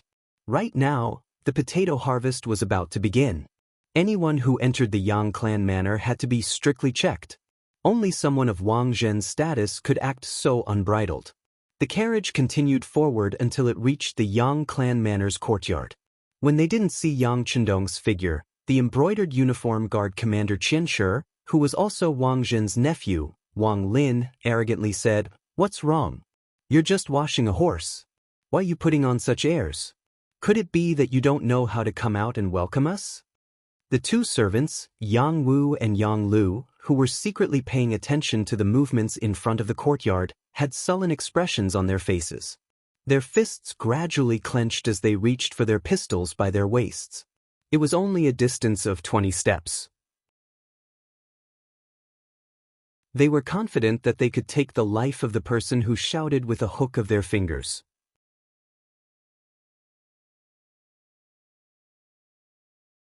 Chapter 106. Haha, I didn't know that Eunuch Wang would grace me with his presence. Forgive me for being late. A boisterous laugh rang out as Yang Chendong strode to the entrance of the courtyard. My Yang Xianxia is too polite. How could this eunuch not feel embarrassed? Wang Zhen, dressed in the robes of a eunuch, stepped out of the carriage and walked over to Yang Chendong. Yang Chendong's smile was the type that hid a knife in his sleeve, but Wang Zhen's smile was also the type that didn't reach his eyes. In the end, the two of them had only come together temporarily for the sake of mutual benefits. They couldn't even be considered allies, so how could they show their sincerity? Yang Chendong bowed and politely said, "Eunuch Wang, please." "Sixth young master, please." Wang Zhen heartily laughed and led the way forward, pulling Yang Chendong 2 steps behind. It was as if he was saying that this was his residence, not the Yang clan manor. Once the host and guest were seated in the main hall, a very ordinary servant brought 2 cups of tea before bowing and retreating. Whenever Yang Chendong's guests came, Xiaoyin would bring them tea, but Wang Zhen didn't even get to enjoy this treatment. From this, one could see that in the eyes of the 6th young master, this person wasn't even worth an ordinary guest. Wang Zhen naturally didn't know about the Yang clan manor. The Eastern Depot and the embroidered uniform guard had countless spies, and many of the important officials of the capital were under surveillance. However, this didn't include Yang Chendong. Not being qualified was one thing, but this place was already surrounded by spies, so there was no need to keep an eye on them. The tea is not bad. It's much better than the last time. Looks like the 6th young master has earned quite a bit of money. Wang Zhen said with a fake smile after dipping his lips into the tea as if it was for show. Yang Chendong knew that Wang Zhen was reminding him, so he smiled and said, "You're too kind. This is all thanks to Eunuch Wang's good fortune. Of course, Eunuch Wang has a share of the Immortal Abode's income." But Wang Zhen let out a long sigh as if depressed. He glanced at Yang Chendong out of the corner of his eye, then fell silent. His expression seemed to be saying, "Hurry up and ask me why I'm sighing." How could Yang Chendong not know what Wang Zhen meant when he pretended to be depressed? Since he was going to put on an act, of course he had to go all the way. He immediately went along with the other party's wishes and asked curiously, "Why is Eunuch sighing?" After a moment's silence, Wang Zhen finally spoke. Eunuch Wang, yesterday's Wang Zhen's. You didn't know that there were people, because you teat yours. 8. Teat know that. Tease, eunuch. Of such, teat. Which bastard can't bear to see others doing well and came up with such a despicable idea? I curse him to die a horrible death. Yang Chendong flew into a rage. His usual gentlemanly demeanor was nowhere to be found. He stood up from his chair and began cursing. She scolded Wang Zhen to the point that he frowned. He thought to himself, where does this look like someone who is well-read? This is clearly one of those unreasonable shrews. Wang Zhen listened to Yang Chendong's cursing for a good while. Then, as if he was tired, he sat back down in his chair, panting. Eunuch Wang, tell me who did it. I'll buy his life with silver. His words were spoken in an imposing manner. In reality, Yang Chendong was indeed very rich. He'd earned over 2 million taels of silver from the Immortal Abode's membership cards alone, and that wasn't even counting the people who'd be applying for membership cards soon. There were a few people who'd been waiting to see if the Immortal Abode was as good as they'd been described. After yesterday's events, these people probably wouldn't hesitate any longer. Wouldn't the money still roll in? With money, Yang Chendong's words naturally became much more confident. Now that he'd dared to say that he'd buy his life with money, it made sense. At the very least, it suited his current mood. Seeing Yang Chendong so angry that he'd even go so far as to say that he'd buy his life with money, Wang Zhen couldn't help but sneer inwardly. Youngsters are youngsters after all. They can't keep their cool. One had to understand that these words were already quite a bit of leverage. Even if Wang Zhen used these words to arrest Yang Chendong, the other officials wouldn't be able to say anything. However, Yang Chendong still had a use for him, so he might as well keep his life for now. Since he was a fat sheep, the fatter it was, the more meat he'd get when slaughtered. But Wang Zhen let out another long sigh. His tone was earnest, as if he were an elder lecturing a junior. Sixth young master, you shouldn't be so impulsive. Not everything can be solved with silver. All right, you don't need to worry. This duke has already taken care of the matters in the morning court. Taken care of? Yang Chendong pretended to be extremely shocked. At first, he was dumbfounded. Then, as if he'd understood something, he laughed heartily. That's right. How could I have forgotten about father-in-law? With father-in-law's abilities, wouldn't resolving such a small matter be a piece of cake?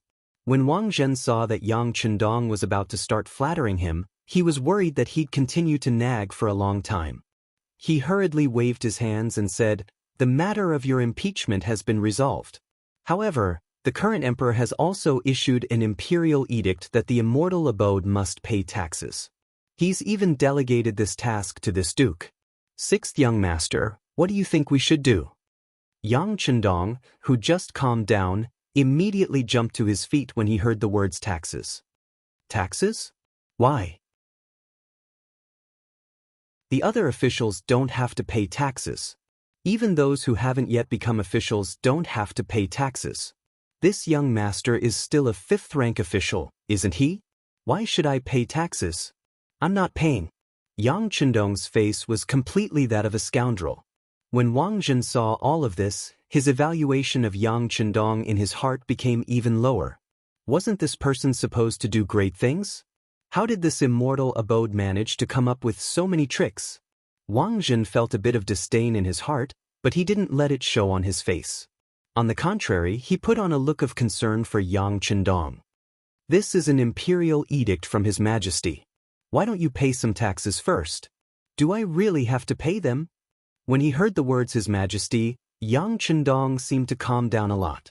However, he leaned forward and said in a quiet voice, "Father-in-law, you also have shares in the immortal abode. If you have to pay taxes, then you'll have to share in father-in-law's profits as well." I only have 10%.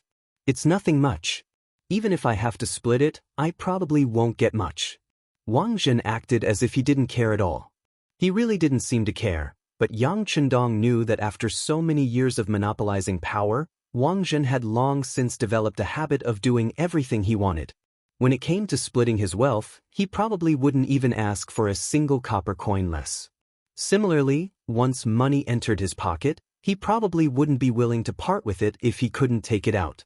The only reason he said this was because he wanted to fish for more benefits. Knowing the other party's temperament was the same as knowing his trump card. Yang Chendong sighed and said, "Fine. Since this is His Majesty's wish, then this subject will pay. However, this way, father-in-law's monthly income will be much less." He had originally been immensely pleased with himself, waiting to see what kind of price Yang Chendong would pay to refuse to pay the taxes. However, he didn't expect that Yang Chendong would actually cower and agree. What was the meaning of this? This script was completely different from what he had imagined. At this moment, it was Wang Zhen who was put in a difficult position. If he really had to pay the taxes, he would naturally have to share his benefits. Just as Yang Chendong thought, for a person with such great power, he would always be the one to receive benefits. How could he possibly push the benefits away? "No, you can pay the taxes, but you can't give me a share. Of course, I will take a little bit less as a token of appreciation." Wang Zhen's reaction was extremely fast. In just a few breaths of time, he had thought of a countermeasure and expressed his thoughts. Yang Chendong pretended to be shocked as he looked at Wang Zhen. Soon after, he stuttered, "Eunuch means that your share won't change? Then how will it be calculated?" "This tax will definitely be deducted from the general account. No matter, I'll split my share first. The rest will be taxed according to the ratio." Wang Zhen's eyes narrowed as he spoke with a smile, as if he was talking about something insignificant. Yang Chendong cursed Wang Zhen's greed inwardly. He put on a troubled expression and replied, "But if we do that, it will affect the operations of the sky beyond heaven. I won't hide it from father-in-law. Originally, I was planning to use the Immortal Abode's income to purchase goods for the Sky Beyond Heaven Trading Company. You also know that glass and mirrors are all very expensive. Without sufficient funds, it's impossible to do anything. And if we succeed, we'll earn mountains of gold and silver. At that time, I was even prepared to give father-in-law 40% of the profits. Sigh, I'm afraid that once we pay the taxes, we won't have enough funds." He shook his head bitterly as he slammed his palms on the table, as if he really had missed out on something good. Wait a moment. Wang Zhen originally had a cold expression, waiting for Yang Chendong to take the initiative to give him some benefits. However, when he heard that 40% of the profits would be given, his expression immediately changed. He could no longer maintain his previous calm. "Sixth young master, what did you just say? 40%? That's right, 40%. Yang Chendong nodded with an expression that said it was indeed so. Then he added, "Of course, this is under the condition that there is a large amount of available funds. For example, if Eunuch Wang can lend me 2 million taels of silver, in addition to the fact that I don't have to worry about taxes, it is reasonable to take out 40% of the benefits. Unfortunately, since even His Majesty has issued a decree, I'm afraid that it will be very difficult to fulfill." An extremely regretful expression appeared on his face, as if all the beautiful things had vanished into thin air.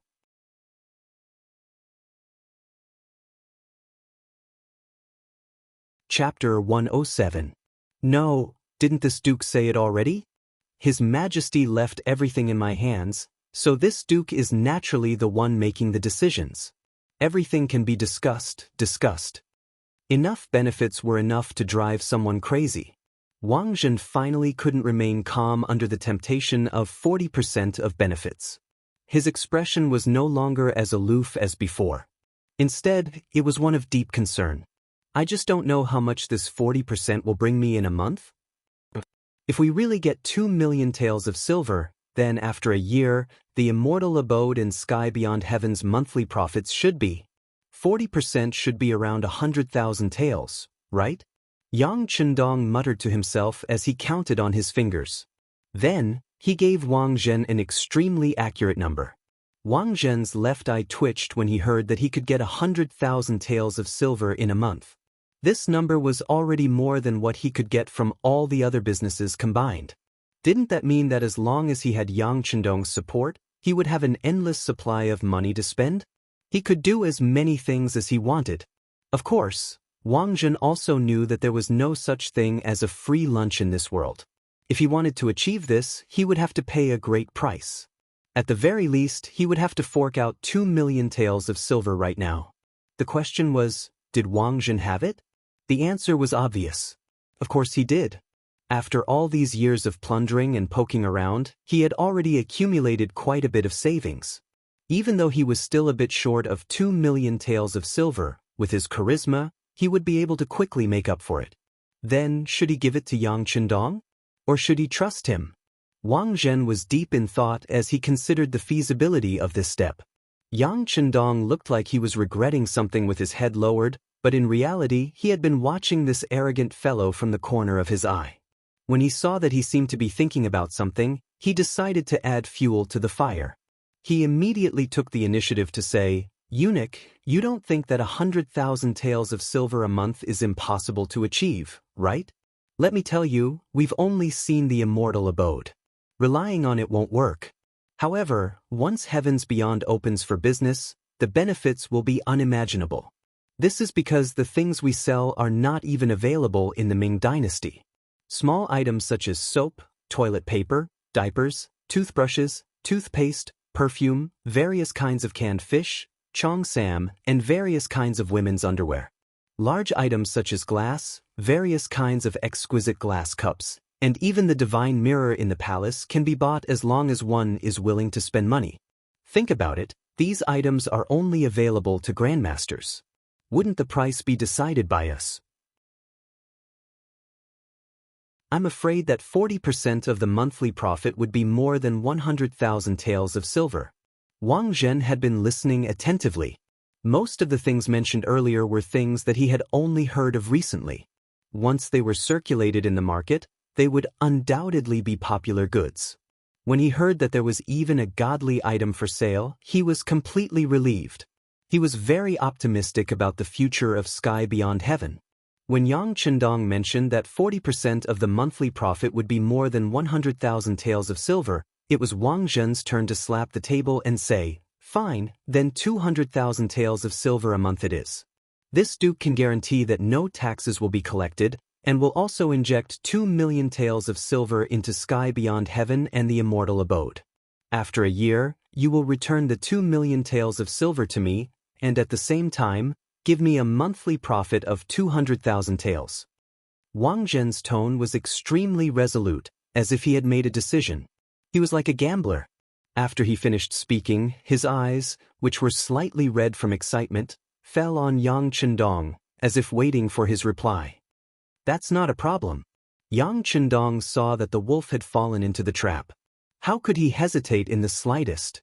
Not only did he immediately agree, he even said that he could immediately sign a contract. If he couldn't, then the immortal abode and Sky Beyond Heaven would all belong to Wang Zhen. Seeing Yang Chendong so confident, Wang Zhen was completely relieved. Whether it was the immortal abode or Sky Beyond Heaven, they were both the sixth young master's painstaking efforts. If he dared to bet even that, then he was naturally trustworthy. Dong Shuai is indeed a straightforward person. Since that's the case, then you just need to sign the contract and wait for my 2 million taels of silver to enter your account. Wang Zhen was so happy that he even called out Dong Shuai's name. From Yang Shima to the sixth young master to the current Dong Shuai, it was clear that Wang Zhen's impression of Yang Chendong was changing step by step. His impression of him was growing with each passing day. Speaking of which, Wang Zhen was only blindly taking money. Even if something happened to the immortal abode, he would only receive a little less income. It wouldn't hurt him at all.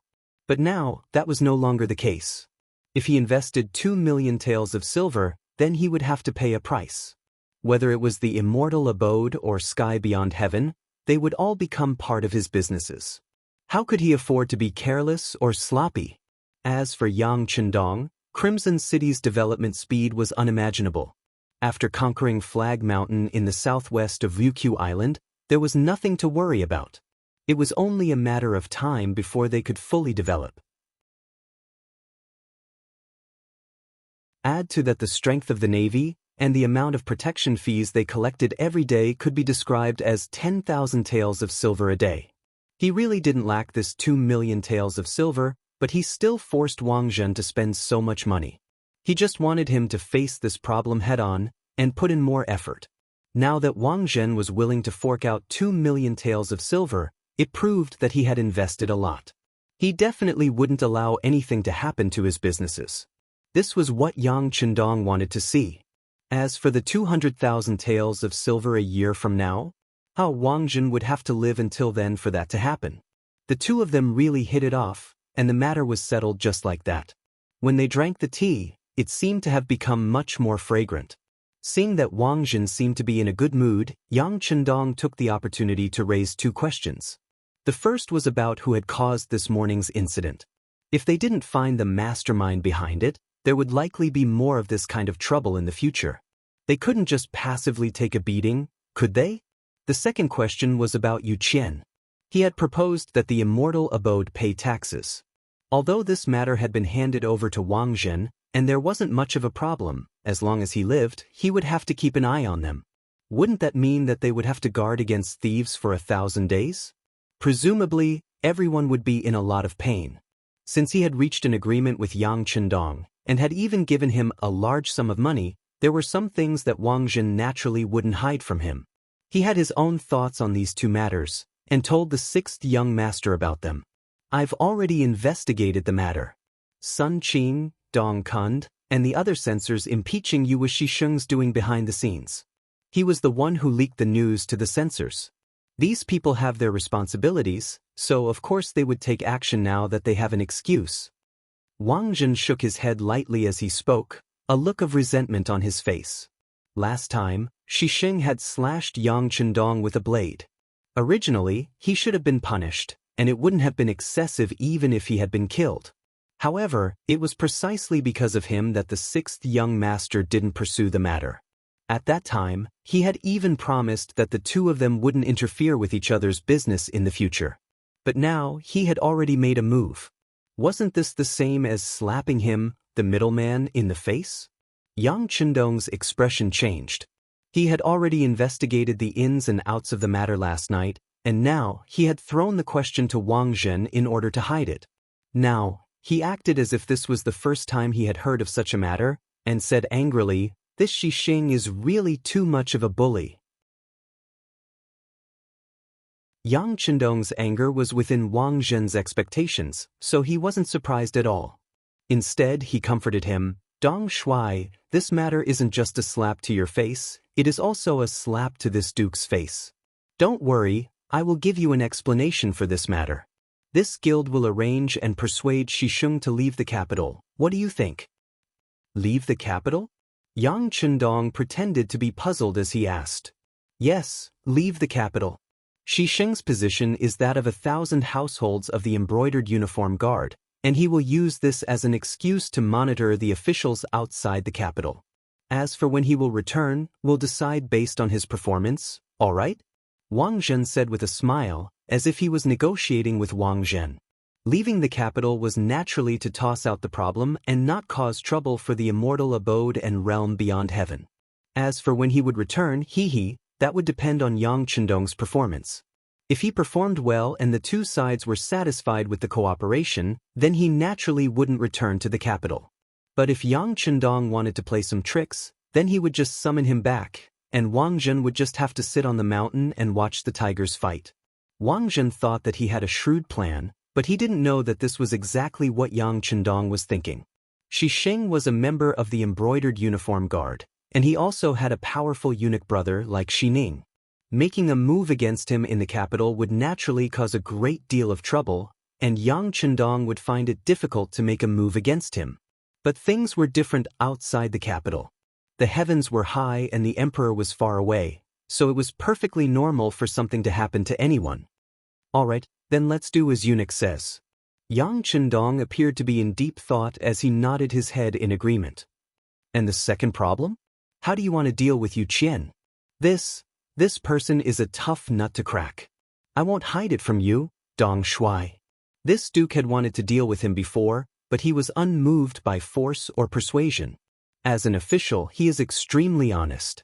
Moreover, there are many people who are willing to speak up for him. This has given this duke quite a headache. As he spoke, he rubbed his forehead. Wang Zhen truly didn't know what to do with Yu Qian. Yang Chendong had naturally heard about how Wang Zhen had captured Yu Qian and imprisoned him, only to be helplessly released later from the Bureau of Security. He naturally knew that Wang Zhen wasn't trying to shirk responsibility, but that he truly had no other choice. Thus, he nodded, then pretended to have suddenly thought of something. Since Yu Qian can't do anything to him in the capital, why don't we just send him out of the capital like we did with Xisheng? Isn't he the left assistant minister of the Bureau of Military Personnel? Have someone investigate the situation of the various guard stations in the country. This way, what the eye doesn't see, the heart doesn't grieve over.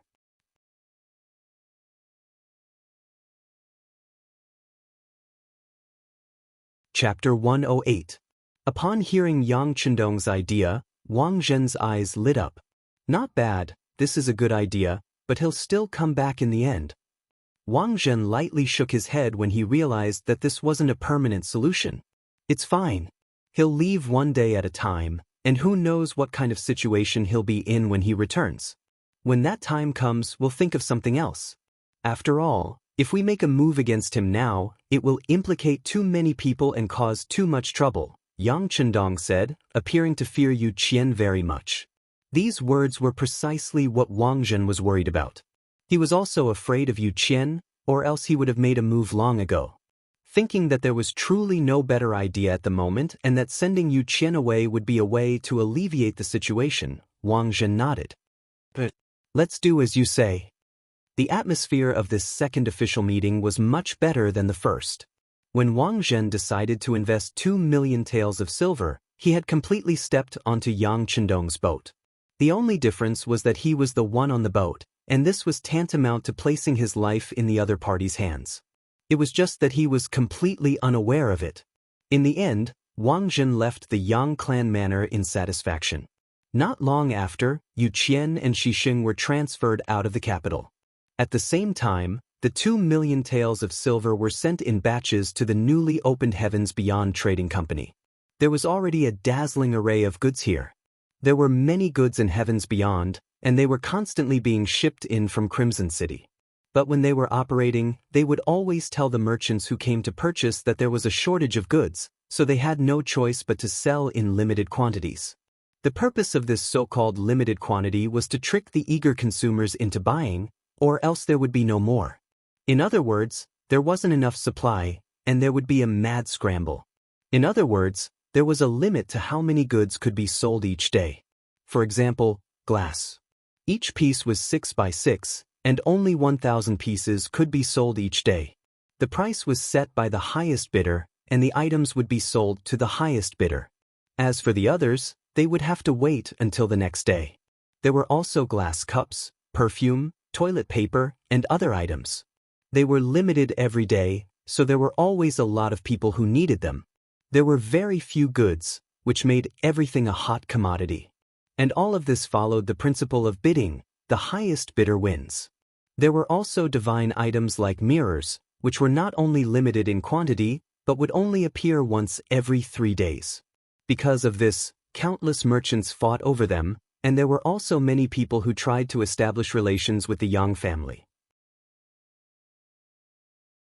Things like getting in through the back door happened from time to time. Since ancient times, sellers had always set the standard of being able to sell their goods. In fact, the more they sold, the better it would be. However, those who came to collect their goods would always sell them at a lower price.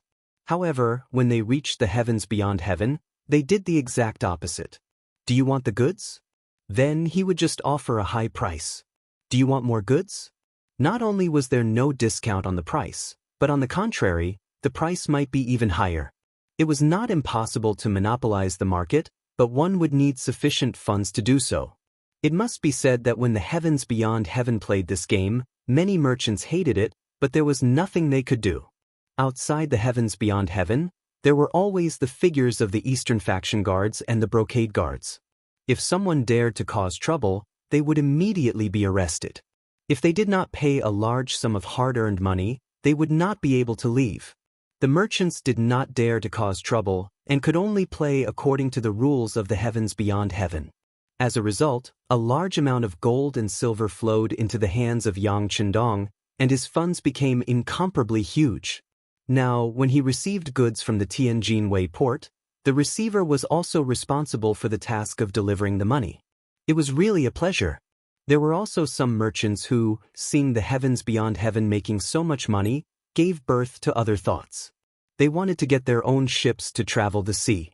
Although there were some risks, if they succeeded and brought back the foreign goods, they would definitely make a fortune.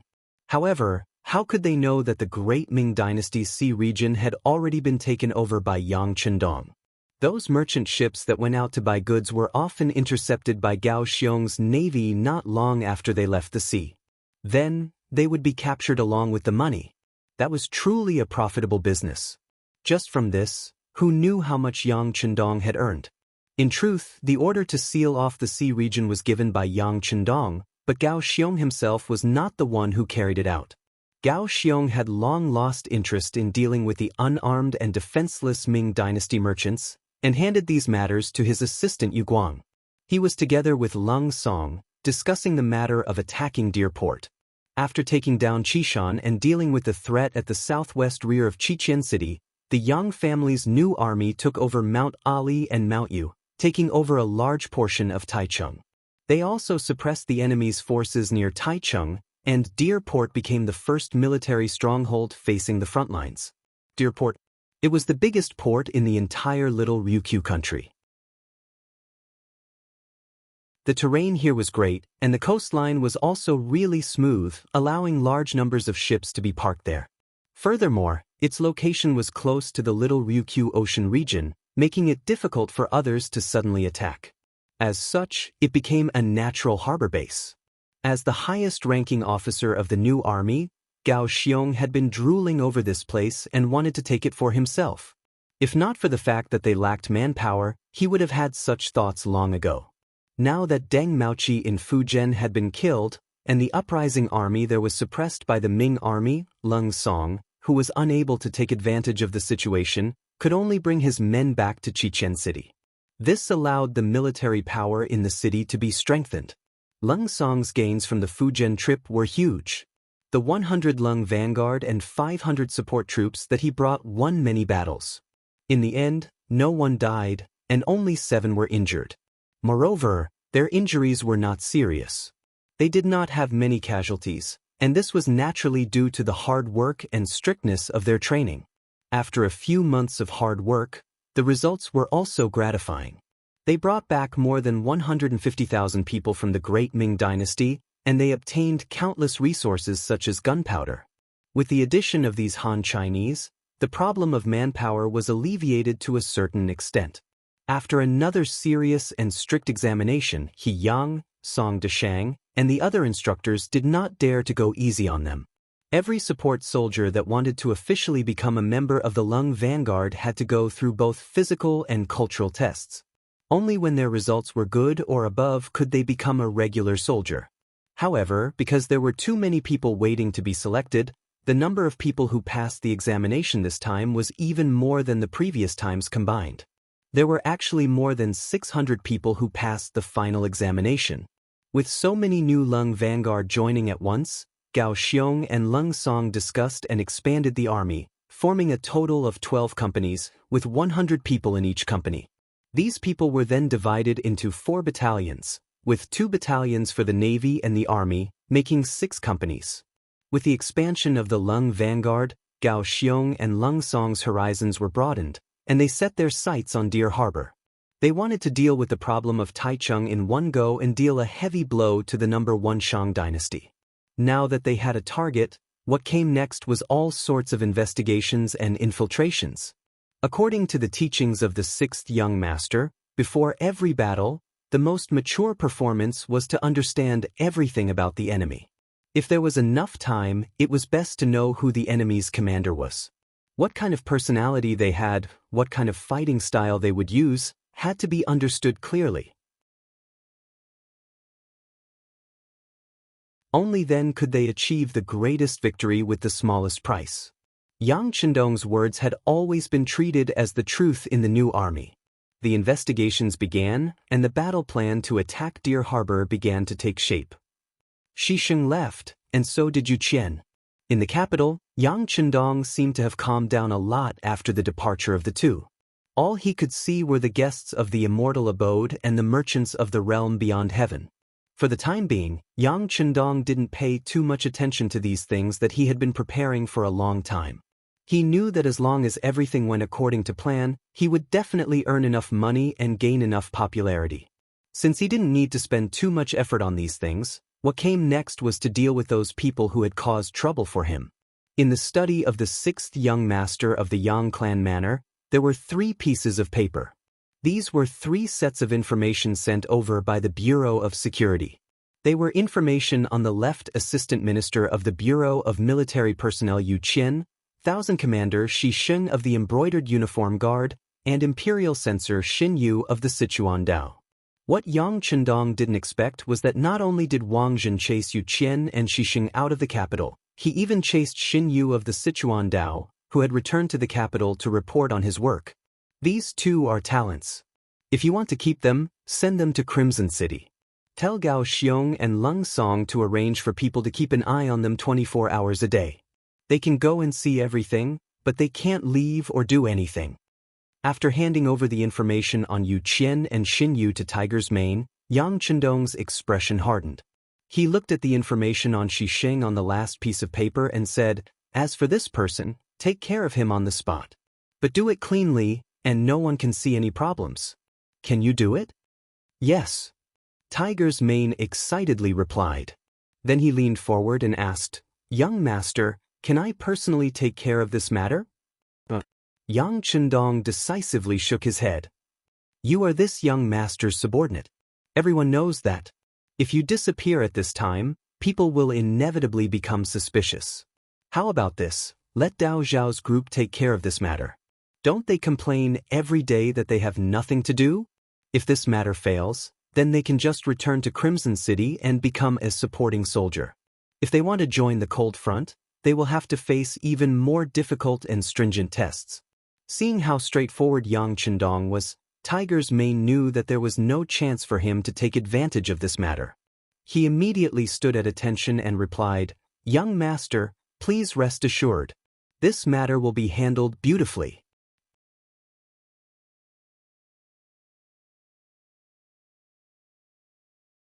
Chapter 109. Nanjing's Yangzhou Prefecture. As the capital of the Ming Dynasty and now a subsidiary capital, this place was still bustling with activity. Moreover, the climate was pleasant, so much of the Ming Dynasty's wealth had been gathered here. Yangzhou Prefecture was the most prosperous of all places. Not only were there all sorts of goods, but because the heavens were high and the emperor was far away, the entertainment industry was also very developed. Xisheng and his 10 brothers were enjoying themselves here.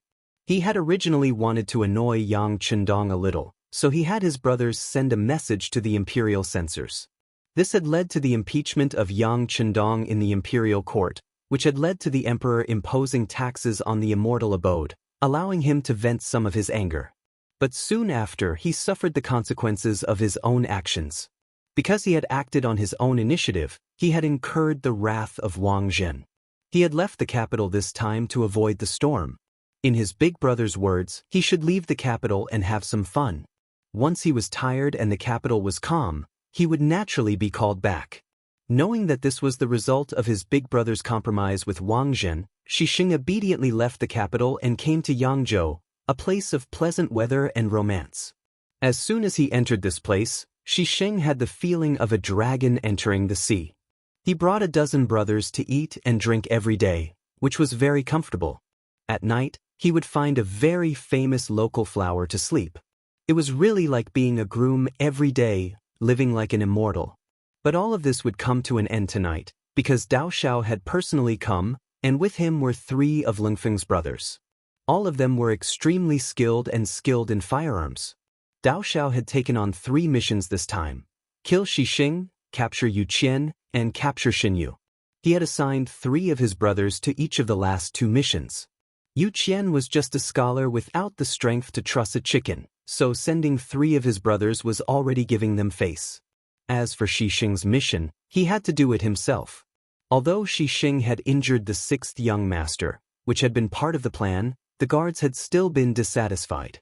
Based on what they had said, if anyone offended the 6th young master, they should just kill them.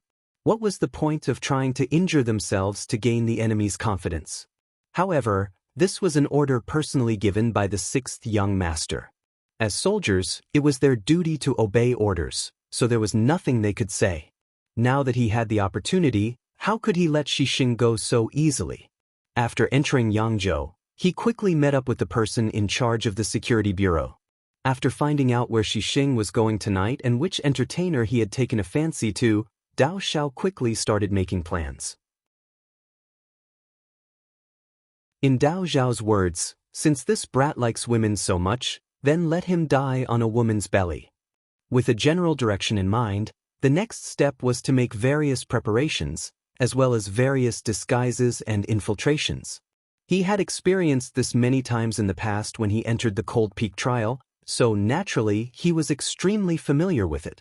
Very quickly, one of his subordinates took on the role of a pimp, another was in charge of keeping watch, and another was in charge of receiving and retreating.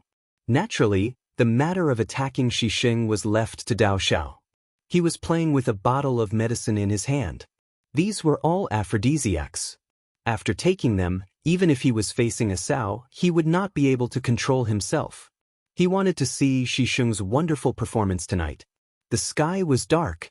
As expected, Xixing led a group of subordinates into the ambush that Dao Xiao had prepared beforehand. Once he entered, he could not wait to find the room of the star of the place, the lady called Sai Tianxian, and walked in. However, the moment he entered the room, a pimp followed behind him. At this moment, Xixing was anxiously taking off his clothes and was about to get on the bed to wait for the lady's arrival. Suddenly, he heard movement behind him, and the footsteps did not belong to a lady. Out of habit, he drew his spring-embroidered saber. "Dear customer, don't be nervous. I'm here to give you medicine. After taking these things, I guarantee that you will be more energetic. A night as a bridegroom only costs 1 tael of silver.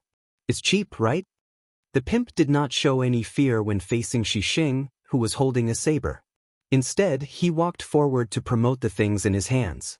Originally, when he saw that it was a pimp who came in, Xixing thought that he was too nervous. Especially when he heard that the other party was promoting pills, he did not take the other party seriously. Instead, he waved his hand and said, "Get out of here. This young master's body is very good. I don't need those things." The pimp should have left after he finished speaking. However, he did not expect that the other party would take another step forward. At the same time, he kept saying, "Dear customer, my medicine is really good. If you don't try it, you'll regret it. Get out." Seeing that the pimp was actually getting closer to him, Xixing was a little angry. The other party had disturbed his elegance. Even if he killed the other party here, it would not be a big deal. It would just be a lowly record. After he killed the other party, he would just have to report it to the local authorities. The spring-embroidered saber was raised high, as if it would fall at any time. However, the pimp standing opposite him was not afraid at all. Instead, he opened his mouth and said, "Dear customer, you are being unreasonable. I brought you something out of kindness. If you don't want it, just don't want it. Why do you have to fight?" The pimp's calmness gave Xixing a bad feeling. However, he could not figure out what was wrong. While he was hesitating, he suddenly felt a strong wind coming from behind. Instinctively, he wanted to turn around.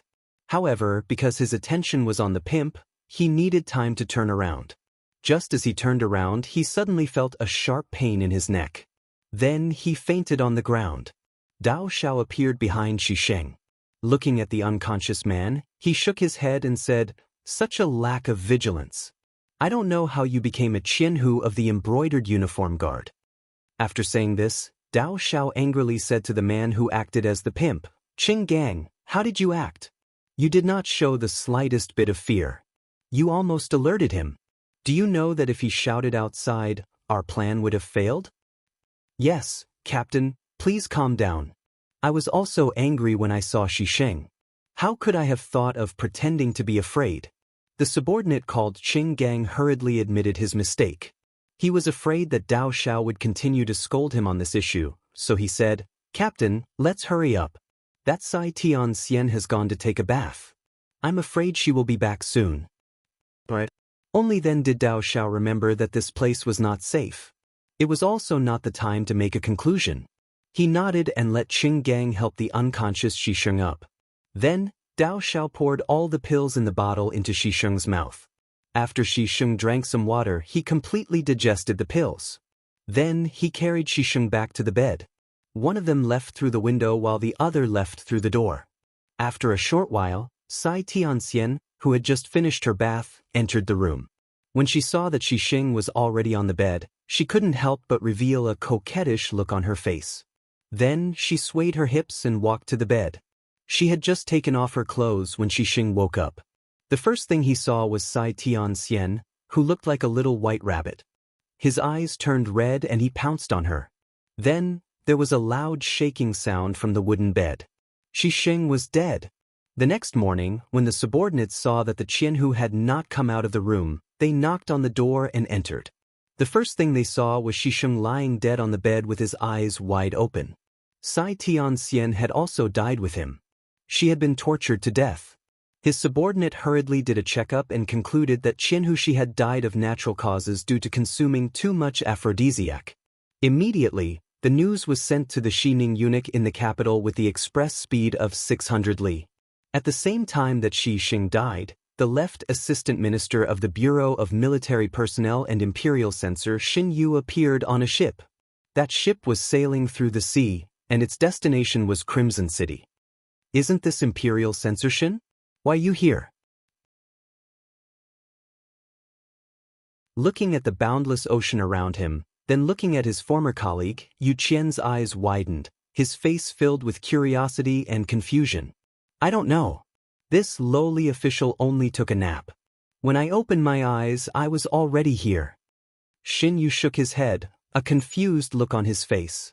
"It seems like we've been kidnapped."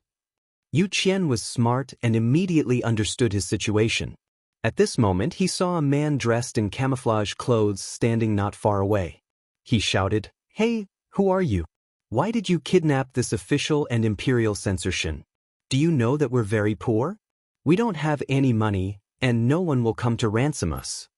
Yu Qian truly didn't have any money. This point made him feel much more at ease. He really wanted to say that they had captured the wrong people and that they were useless.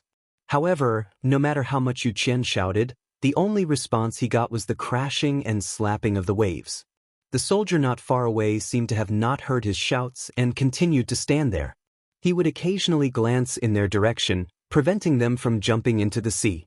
Yu Qian and Xin Yu naturally wouldn't seek death. They wouldn't die before they figured out what was going on.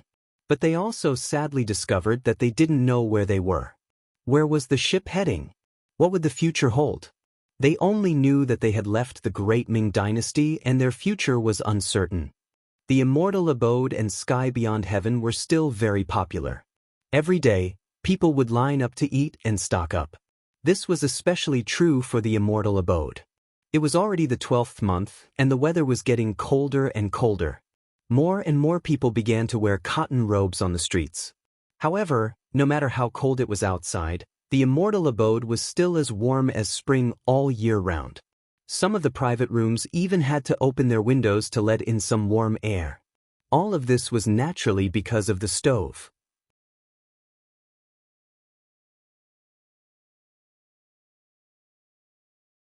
Chapter 110. Yang Chendong had already considered the problem of the capital's climate. When the immortal abode was first built, he had hired craftsmen to install a large number of furnaces in the mezzanine. Once the weather turned cold and the coals were ignited, the heat would naturally dissipate.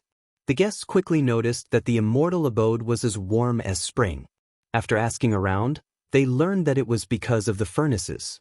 Speaking of which, this sort of invisible heating method was far superior to placing a brazier in one's home. Many people immediately asked if they could pay the craftsmen of the immortal abode to install the furnaces in their homes. This was a business that Yang Chendong had originally planned to make money, so the staff very politely agreed. But because there were only a limited number of craftsmen and limited materials, not only was the installation extremely expensive, they also had to wait in line. But for the sake of keeping their homes as warm as spring, many people paid up and waited in line. This matter quickly spread, and the Minister of Works, Shi Pu, paid a visit to the Yang clan manor. The potatoes had been harvested long ago, and the seeds had been distributed. The embroidered uniform guard and Eastern Depot soldiers could no longer be seen outside the Yang clan manor. But even so, no one dared to cause trouble here. This was because all signs indicated that Yang Shima had an extremely good relationship with eunuch Wang Lin. The two would meet from time to time and converse for several hours at a time. With Wang Lin as the flag, who would be stupid enough to take the initiative to find trouble with Yang Chendong. Although Shi Pu was the Minister of Works, a second-rank official in the imperial court, he was still nothing in front of Wang Lin. Not only did he not want to offend Wang Lin, but Minister Shi even got his current position because of Wang Lin's relationship. Naturally, he had to be extremely polite to Yang Chendong. He couldn't just send an order like he would any other official, so he decided to personally come. Yang Chendong attached great importance to Shi Pu's visit. His father, Yang Rong, had once been the Minister of Works, so their relationship was quite close.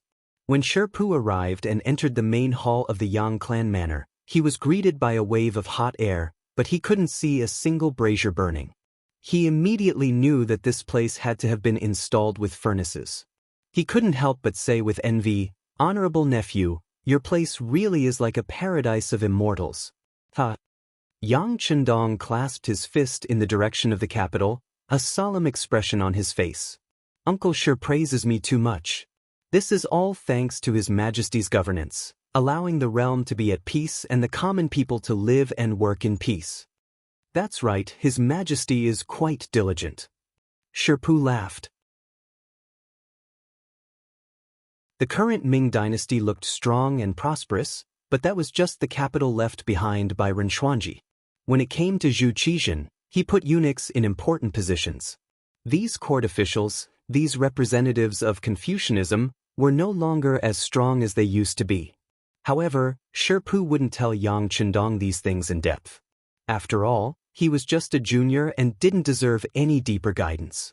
Listening to Shi Pu's nonchalant words, Yang Chendong chuckled without saying a word. "Uncle Shi, you didn't come here today just to chat with me, right?" "How, of course not. Let's not beat around the bush. This time, I'm here for the furnace wall. You see, such a good thing should be shared with everyone." Shi Pu chuckled as if he was working for the country.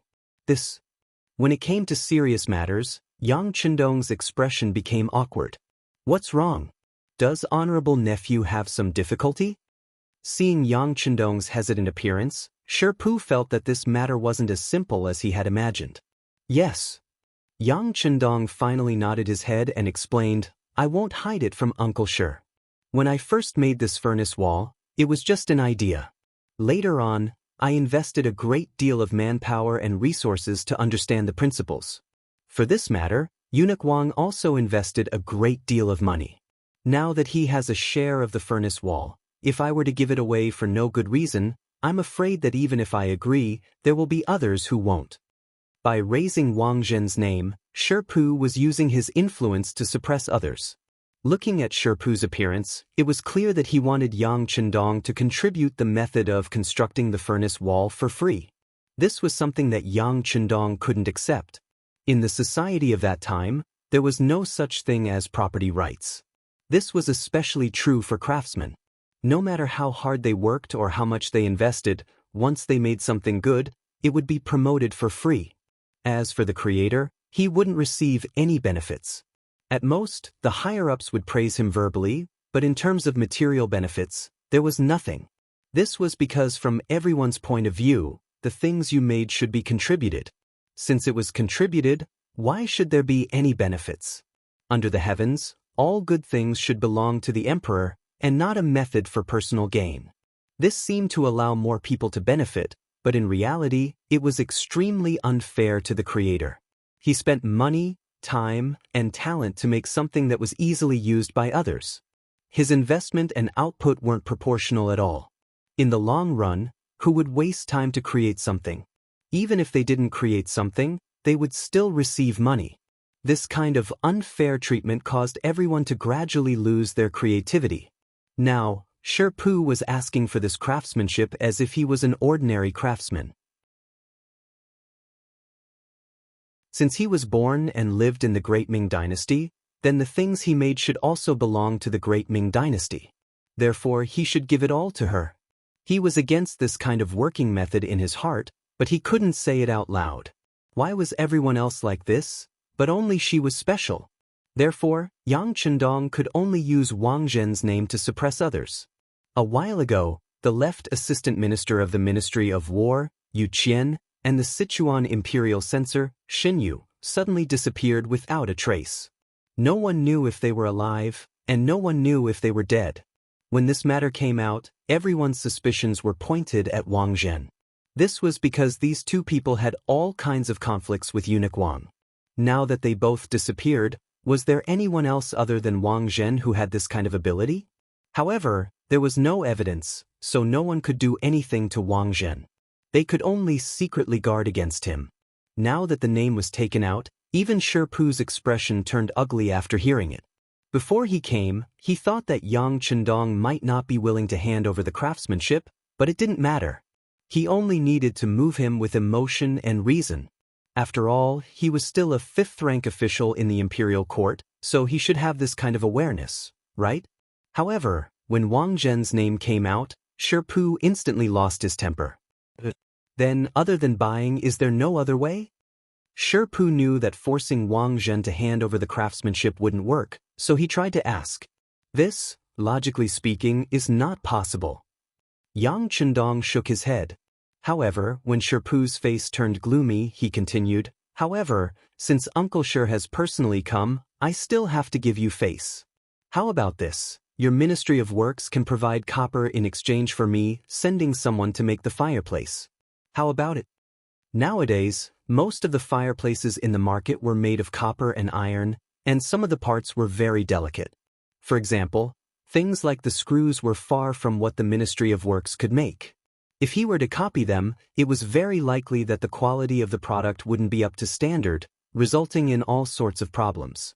Once a fire broke out, it would be a huge problem. It was precisely because of the uniqueness of this technology that the cost of installation was extremely high, to the point that ordinary officials couldn't accept it. As a result, many officials went to find Shi Pu and said that since he was in charge of the Ministry of Works, this matter was within his jurisdiction. How to install the fireplace in everyone's homes should be his responsibility. In the end, these officials just didn't want to spend so much money to enjoy the benefits of the fireplace. Now, Yang Chendong gave a compromise. The technology couldn't be taught, but it could be exchanged with copper. This way, with the large amount of copper in the Ministry of Works warehouse, the problem of installing the fireplace could be solved. It could also be considered as solving Shi Pu's urgent problem. Okay, then I'll thank nephew. Knowing that Yang Chendong was giving him face, Shi Pu immediately said it as if he was afraid that the other party would go back on his word. Afterwards, the two of them discussed the amount of copper needed to exchange for a fireplace. During this time, Yang Chendong naturally demanded an exorbitant price. Although Shi Pu felt that it was a bit high, he thought about how those things were temporarily useless in the warehouse, so he might as well exchange them for benefits first. If there was a shortage, he could just collect them from all over the country. Thus, he agreed. In the end, Shi Pu left Yangjia Manor with a satisfied expression. After he left, when Xiao Yin came to clean up the tea, she asked Yang Chendong with curiosity and confusion, Young master? Since he brought out Wang Zhen's name, why did he agree to exchange copper? This way, won't we earn a lot less money? Our Yin also knows how to use her brain to think about problems. Yang Chendong said with a big smile. Young master? Yin has always used her brain. It's just that I'm not as smart as you, so I can't see it. Xiao Yin said somewhat coquettishly. Ever since the relationship between the two of them became real, in front of Yang Chendong, she became more and more like a little girl. Right, young master, you still haven't said why. Why? Yang Chendong looked into the distance and was silent for a while before replying. Even Yin said that I used Wang Zhen's name to scare people. I'm sure the others would think the same, right? This wasn't what the young master wanted to see. This time, he would let the Ministry of Works arrange the exchange of copper for furnace walls. Firstly, it would serve more people, and secondly, it would be a way to express goodwill to them, so that they wouldn't hate the young master like they hated Wang Zhen. Of course, the most important point is that Qiqian City lacks copper. The industry there is developing too quickly, especially the military factories and shipyards. As more and more advanced products are put into production, the shortage will only increase. You're tuning in to the Wang Lin's Journey YouTube channel. Don't forget to subscribe and join us on this journey to catch the most captivating stories.